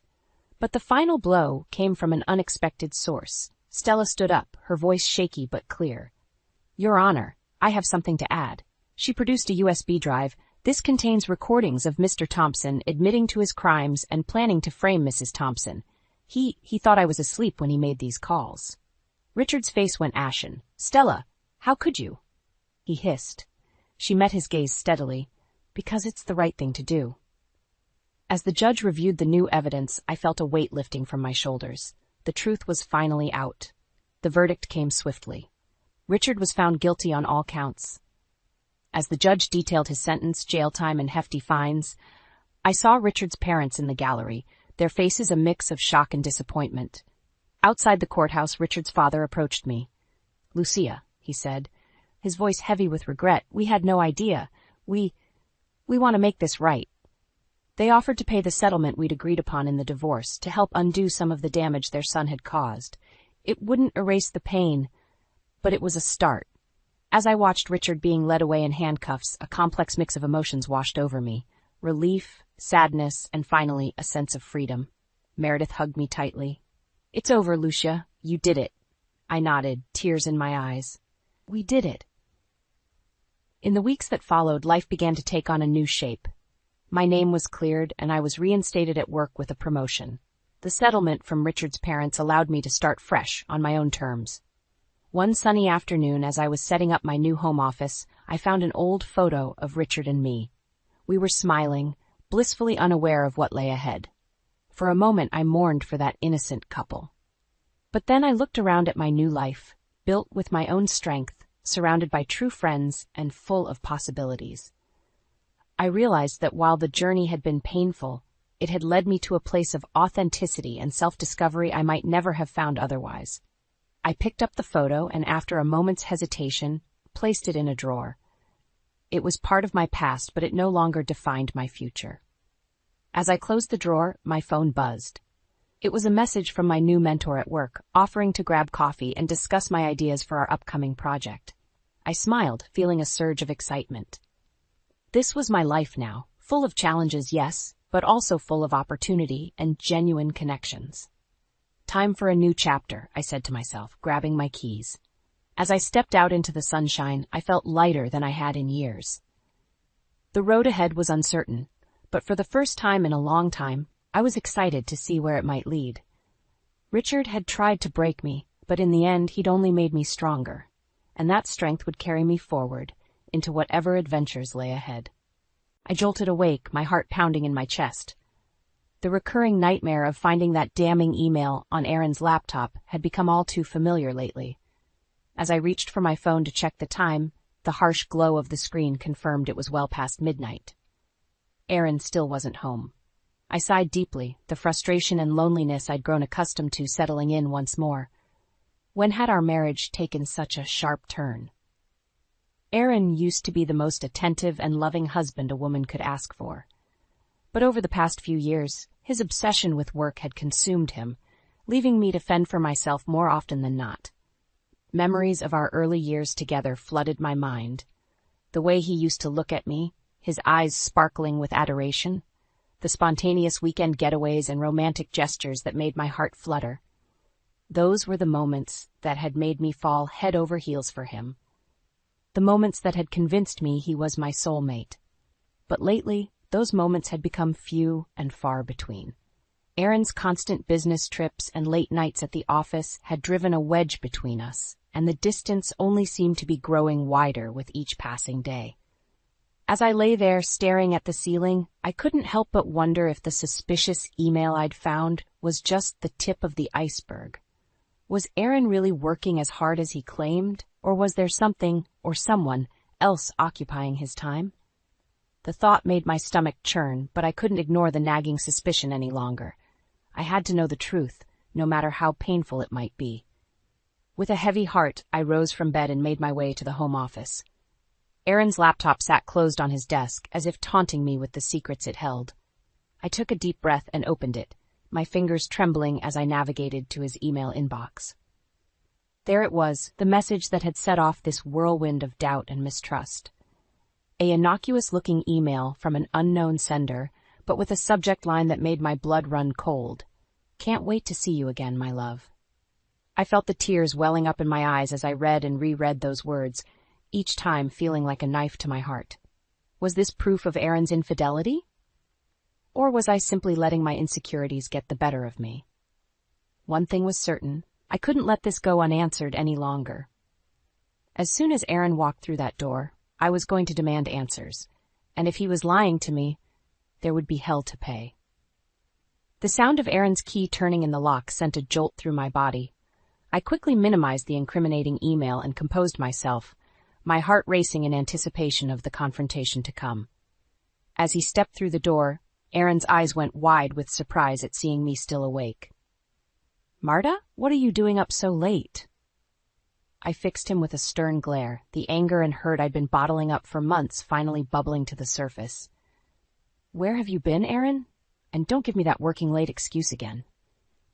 He sighed, running a hand through his thinning hair. "I told you it's this big project I'm overseeing. It's a make-or-break deal for the company. And yet you have time to send flirtatious emails to other women?" I spat, slamming the laptop lid shut with a bang. Aaron's face drained of color. "What are you talking about?" "Don't play dumb with me," I shouted, shoving the printout of the damning email in his face. "Who is she, Aaron? Tell me right now, or so help me." He recoiled, holding up his hands in a placating gesture. Whoa, calm down. It's not what you think, I swear." I scoffed, feeling the tears of betrayal stinging my eyes. "Really? Then what is it, Aaron? Because from where I'm standing, it looks like you've been carrying on an affair behind my back." Aaron's jaw clenched, and for a moment, I thought I saw a flicker of guilt cross his features. But just as quickly, it was gone, replaced by a mask of indifference. "You're overreacting, Marta. It's just a harmless flirtation, nothing more." "Harmless?" I echoed, my voice dripping with disbelief. "How can you stand there and lie to my face like that?" He sighed again, pinching the bridge of his nose. "Look, I'm sorry if I gave you the wrong impression, but I promise you there's nothing going on. This project has just been incredibly stressful, and sometimes I let off a little steam by flirting online. It doesn't mean anything." I stared at him, searching his eyes for any hint of sincerity, but all I found was a cold but detached gaze that chilled me to the bone. In that moment, I realized that the man standing before me was a stranger, a far cry from the loving, attentive husband I had once known. "You know what, Aaron?" I said, my voice low and trembling with barely contained fury. "I don't believe a word you're saying, and if you think I'm just going to sit back and let you continue to disrespect me and our marriage like this, you've got another thing coming." Aaron's brow furrowed, and for a brief moment I thought I saw a flicker of concern in his eyes. But it was gone in an instant, replaced by that same infuriating nonchalance. "Marta, please," he said, reaching out to touch my arm. "Don't do anything rash. We can work through this, I promise." But as I jerked away from his grasp, I knew in my heart that there was no going back. The trust that had once been the foundation of our relationship was shattered beyond repair, and no amount of empty promises could fix it. "Save it, Aaron," I spat, turning on my heel and heading for the bedroom. "I'm done listening to your lies. From now on, you're going to have to face the consequences of your actions." As I slammed the door behind me, cutting off any further protest from Aaron, a single thought ran through my mind. If he thought this was over, he had no idea what was coming. The shrill ring of my phone jolted me from my restless slumber. I squinted at the caller ID. It was my older sister, Beth. "Hello?" I croaked, my voice still thick with sleep. "Marta, it's me. I'm sorry for calling so early, but I just had a feeling something was wrong," Beth said, her tone laced with concern. I sighed deeply, the weight of the previous night's confrontation with Aaron settling back onto my shoulders. "You could say that." There was a brief pause on the other end of the line. "It's Aaron, isn't it? What did that bastard do this time?" Despite the gravity of the situation, I couldn't help but crack a small smile at Beth's protective nature. She had never been Aaron's biggest fan, always claiming there was something off about him that she couldn't quite put her finger on. "I found an email on his laptop," I began, the words catching in my throat. "It was from some woman calling him my love and saying she couldn't wait to see him again." Beth let out a low whistle. "Wow, he's not even trying to hide it anymore, is he? That slimy son of a bitch." I shook my head, even though she couldn't see it. I confronted him about it last night, but he just brushed it off as harmless flirtation. Like that's supposed to make it okay? "Of course he did," Beth scoffed. "Men like Aaron think they can get away with anything. They lie and cheat and manipulate, and then expect us to just roll over and take it." Her words struck a chord deep within me, fanning the flames of anger and resentment that had been simmering since my discovery. She was right. I had spent far too long letting Aaron walk all over me, making excuses for his behavior while he carried on without a care in the world. "Well, not this time," I said, my voice taking on a steely edge. "I'm not going to just sit back and let him continue to disrespect me like this." There was a pause, and then Beth spoke again, her tone slightly softer. "What are you going to do, sis?" I took a deep breath, the beginnings of a plan formulating in my mind. "For starters, I'm going to gather more evidence. If he thinks he can just sweep this under the rug with a few empty promises, he's got another thing coming." "That's my girl," Beth said approvingly. "You document every little thing, every shady email, every suspicious phone call. Build an airtight case against that lying snake." I nodded, feeling a newfound sense of determination coursing through my veins. "And that's just the beginning. By the time I'm through with him, Aaron is going to wish he never laid eyes on that other woman." Beth let out a low chuckle. "Atta girl. Give him hell, Marta. He deserves every bit of it and more." As I hung up the phone, I felt a weight lift from my shoulders. For too long I had been the victim, the dutiful wife pushed aside and disrespected by her unfaithful husband. But no more. From that moment on, the tables were turned, and Aaron was the one who would be made to pay for his transgressions. With a newfound sense of purpose, I got to work, meticulously documenting every shred of evidence I could find. Phone records, credit card statements, anything that could shed light on the depths of Aaron's betrayal. And as the incriminating trail grew longer, so too did my thirst for vengeance. Because at the end of the day, there was one thing I knew for certain. Aaron Thompson was going to get exactly what was coming to him, and I was going to be the one to deliver it. Over the next few weeks, I became a woman possessed, consumed by the singular goal of exposing Aaron's infidelity once and for all. Every spare moment was dedicated to tracking his movements, scouring through phone records and credit card statements for any shred of evidence that could shed light on his betrayal. And slowly but surely, the pieces began to fall into place. Late-night calls to an unknown number, charges for fancy dinners and hotel rooms that certainly weren't for business purposes. It was all there, right in front of me. A damning paper trail that left no doubt in my mind that Aaron had been carrying on an affair behind my back. But it wasn't until I stumbled across a series of flirtatious text messages that the full picture finally came into focus. The woman's name was Clara Evans, a 30-year-old project coordinator at Aaron's firm. and from the looks of things, she and Aaron had been involved in a torrid affair for quite some time. The messages made my stomach churn. The pet names, the suggestive language, the blatant disregard for the sanctity of our marriage. It was all there in black and white, a brutal reminder of just how little Aaron seemed to care about me or our vows. As I sat there, staring at the damning evidence before me, a wave of anger and humiliation washed over me. How could he do this to me? To us? After everything we'd been through together, how could he so callously throw it all away for some cheap fling with a woman half his age? In that moment, something inside me shifted. The hurt and betrayal I'd been feeling gave way to a burning desire for revenge, a primal need to make Aaron pay for his transgressions in the most public and humiliating way possible.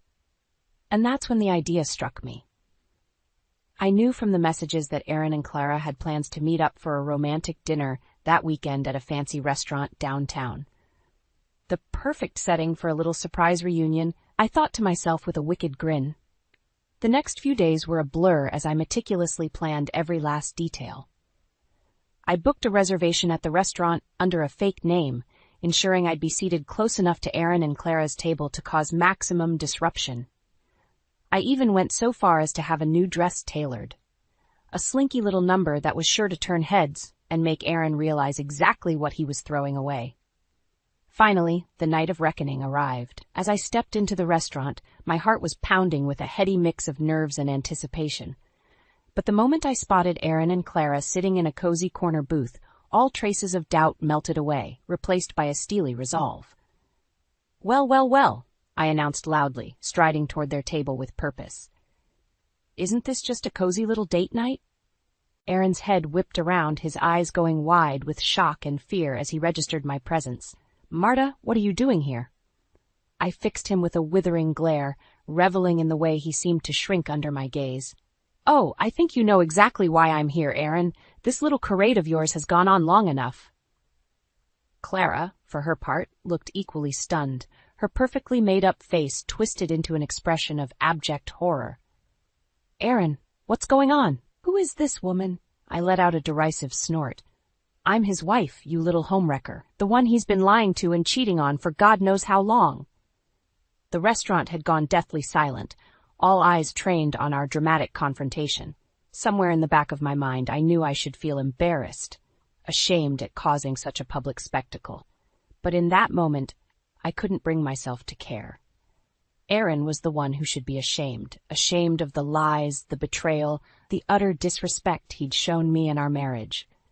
And I was going to make sure the whole world knew it. "This little date ends tonight," I spat, leaning in close so only he and Clara could hear me. "You want to know what real karma looks like, Aaron? You're about to find out." The aftermath of my dramatic confrontation at the restaurant played out like a surreal blur. Aaron and Clara had scrambled to gather their things and beat a hasty retreat, their faces twisted in matching expressions of shock and humiliation. As for me, I simply stood there, reveling in the stunned silence that had fallen over the dining room, savoring the sweet taste of revenge. It wasn't until I got home that the full weight of what I'd done finally hit me. As the adrenaline wore off, a nagging sense of doubt began to creep in. Had I gone too far? Would Aaron ever be able to forgive me for such a public shaming? I shook my head, steeling my resolve. No, I couldn't afford to second-guess myself now. Aaron was the one who had brought this upon himself with his lies and infidelity.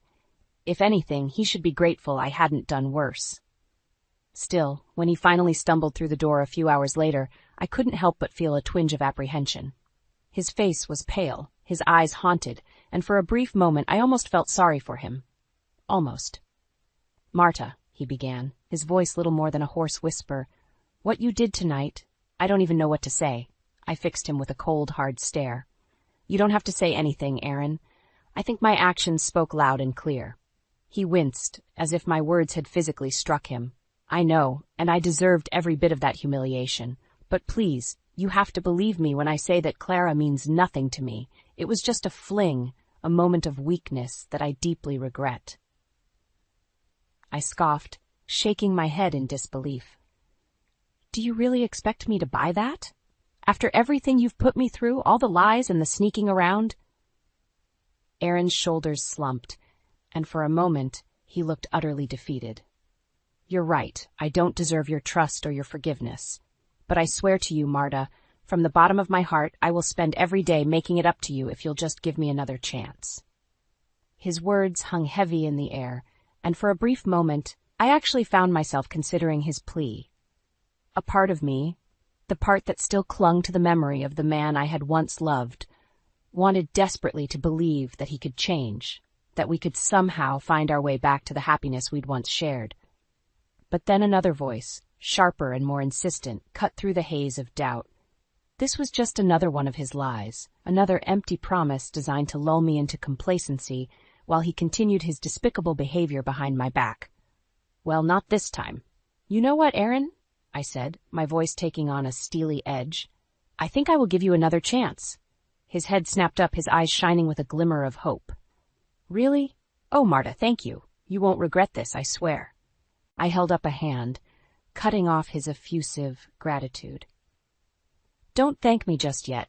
This is your one and only chance to come clean, to tell me everything about your affair with Clara and any other indiscretions you might have been hiding from me, and if I catch you in even the smallest lie, so help me God, you'll wish you'd never been born."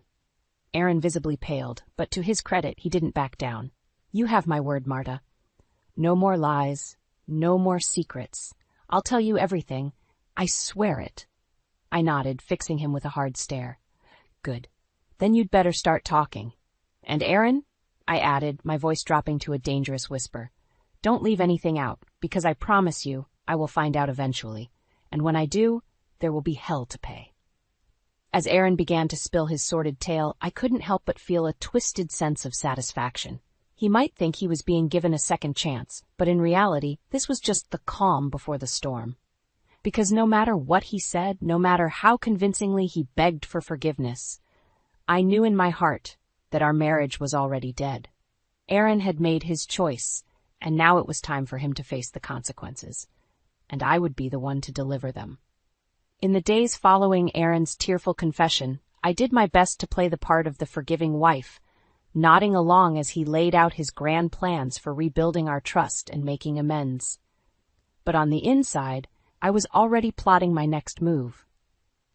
True to his word, Aaron had come clean about the sordid details of his affair with Clara, but what he didn't know was that I had already set the wheels in motion for a far more sinister revenge, one that would make his indiscretions with that little homewrecker seem like child's play. It was Ethan, my old friend from college, who had first tipped me off. A private investigator by trade, he owed me a favor after I'd helped him out of a jam a few years back. And when I reached out to him about digging into Clara's background, what he uncovered was a tangled web of lies and deception that went far deeper than any of us could have imagined. Turned out, Clara's fling with Aaron was about more than just satisfying her twisted desires. No, this was a calculated move, a long con designed to bleed my husband's company dry from the inside out. "She's been embezzling funds for months," Ethan explained, sliding a thick manila envelope across the table towards me. "Funneling money into offshore accounts, using Aaron's access codes and inside knowledge to cover her tracks." I felt my blood run cold as I flipped through the damning evidence. Bank statements, wire transfer records, all of it meticulously documented and irrefutable. But how? How could she possibly have gotten her hands on that kind of sensitive information? Ethan shrugged, his expression grim.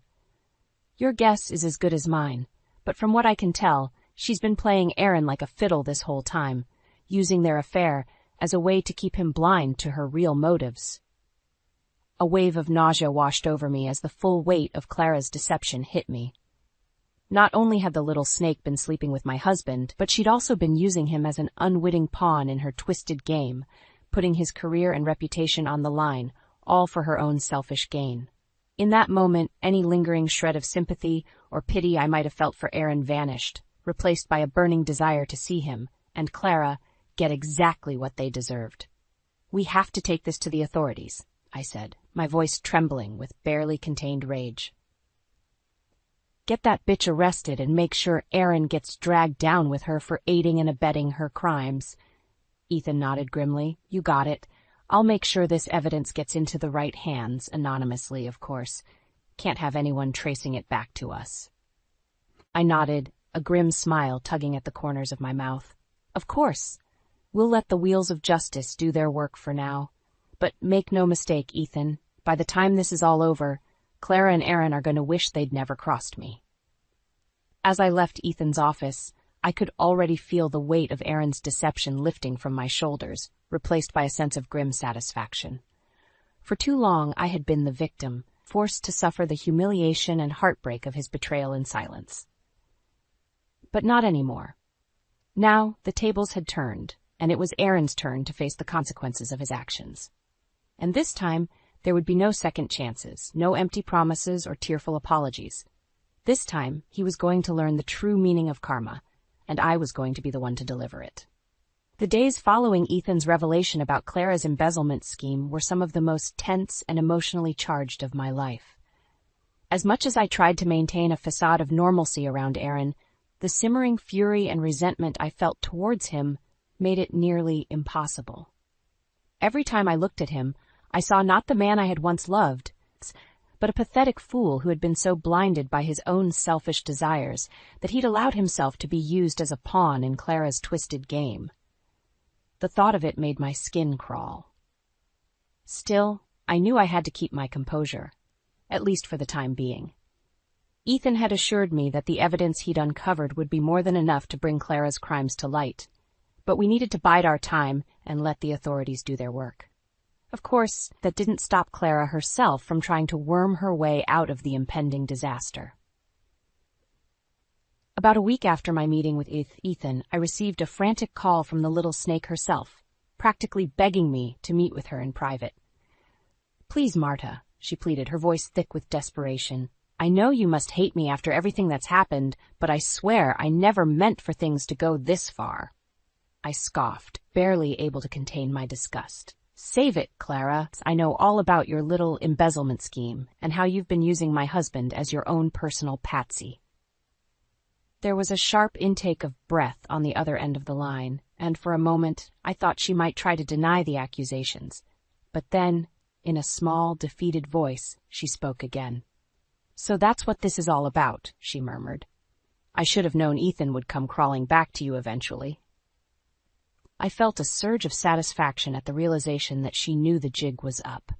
"That's right, Clara. Your little game is over, and you're going to pay for what you've done, both to me and to Aaron." There was a pause, and then she let out a bitter laugh. "Aaron? Are you kidding me? That spineless worm was just as complicit in all of this as I was. He knew exactly what was going on, and he was more than happy to turn a blind eye as long as he got to keep sticking his pistache." "Watch your mouth," I snarled, cutting her off mid-sentence. "Aaron might be a lying, cheating scumbag, but he's still my husband. And trust me, he'll get what's coming to him, too." Clara let out a derisive snort. "Yeah, right, like he'll ever face any real consequences for his actions. Men like him always seem to skate by, while the rest of us take the fall." I could hear the bitterness and resentment dripping from her words, and for a brief moment, I almost felt a twinge of pity for her. Almost. "Well, not this time," I said, my voice taking on a steely edge. "I'll make sure you both get exactly what you deserve, one way or another." There was a long pause, and then Clara spoke again. Her tone resigned. "Fine. Do whatever you have to do. Just let me know when and where you want to meet. I at least owe you that much." I smiled grimly to myself, already formulating a plan. "Don't worry, Clara. I'll be in touch, and when I do, you'd better be ready to face the consequences of your actions, once and for all." As I hung up the phone, I couldn't help but feel a sense of grim satisfaction. The endgame was finally in sight, and soon, both Clara and Aaron would learn the true meaning of karma, and I would be the one to deliver it. The weeks following Clara's arrest were a whirlwind of chaos and turmoil. As the sordid details of her embezzlement scheme came to light, the shockwaves reverberated through Aaron's company, leaving a path of destruction in their wake. At first, Aaron tried desperately to distance himself from the scandal, claiming ignorance and pleading his innocence. But as more evidence of his involvement surfaced, the illicit use of his access codes, the suspicious wire transfers, the damning paper trail that seemed to implicate him at every turn, it became increasingly clear that he was far from the unwitting victim he claimed to be. I watched from the sidelines as his once promising career went up in flames, his reputation dragged through the mud, and his professional life left in tatters. A part of me, the part that still clung to the memories of the man I had once loved, felt a twinge of sadness at seeing him brought so low. But that small flicker of sympathy was quickly extinguished by the knowledge of the depth of his betrayal, not just to me, but to the company he had sworn to serve faithfully. In the end, he had proven himself to be just as selfish and morally bankrupt as Clara, willing to sacrifice everything for the sake of his own twisted desires.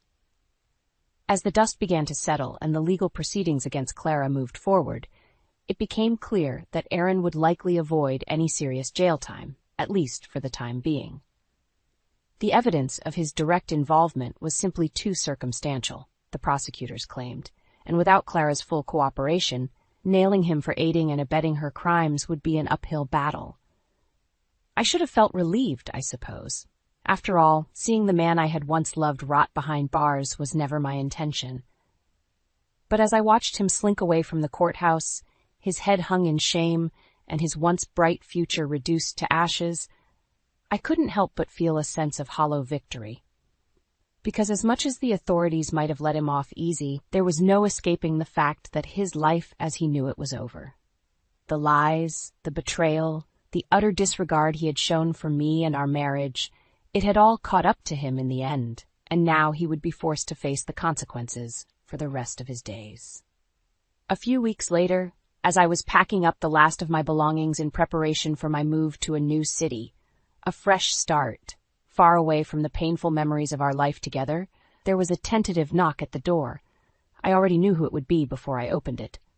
"Marta," Aaron said, his voice barely above a whisper. He looked haggard, his once handsome features etched with lines of shame and regret. I wanted to apologize one last time, for everything. I regarded him coolly, feeling nothing but a hollow emptiness where the love and affection I had once felt for this man had resided. "Your apologies mean nothing to me now, Aaron. You made your choices, and you'll have to live with the consequences." He nodded, his shoulders slumping in defeat. "I know, and I deserve every bit of it after the way I treated you. He trailed off, shaking his head. "I hope that someday you can find it in your heart to forgive me." I let out a bitter laugh. "Forgive you? Aaron, you're lucky I didn't have you thrown in jail alongside that little tramp you were so eager to risk everything for." A flicker of pain crossed his features, but he didn't argue. We both knew I was right. "Just go, Aaron," I said, my voice heavy with finality. "Go and try to pick up the pieces of the life you've ruined. As for me, I'm done. Our time together is over, and I'm ready to start fresh." He opened his mouth as if to protest, but then seemed to think better of it. With one last lingering look, he turned and walked away, disappearing from my life for good. As I watched him go, I felt an unexpected sense of peace wash over me. The long, arduous road to revenge was finally at an end, and while the journey had been painful, the satisfaction of seeing karma served made it all worth it in the end. A new chapter was beginning, I realized, one free from the lies and betrayal that had haunted me for so long. And as I took one last look around the empty house that had once been our home, I couldn't help but smile.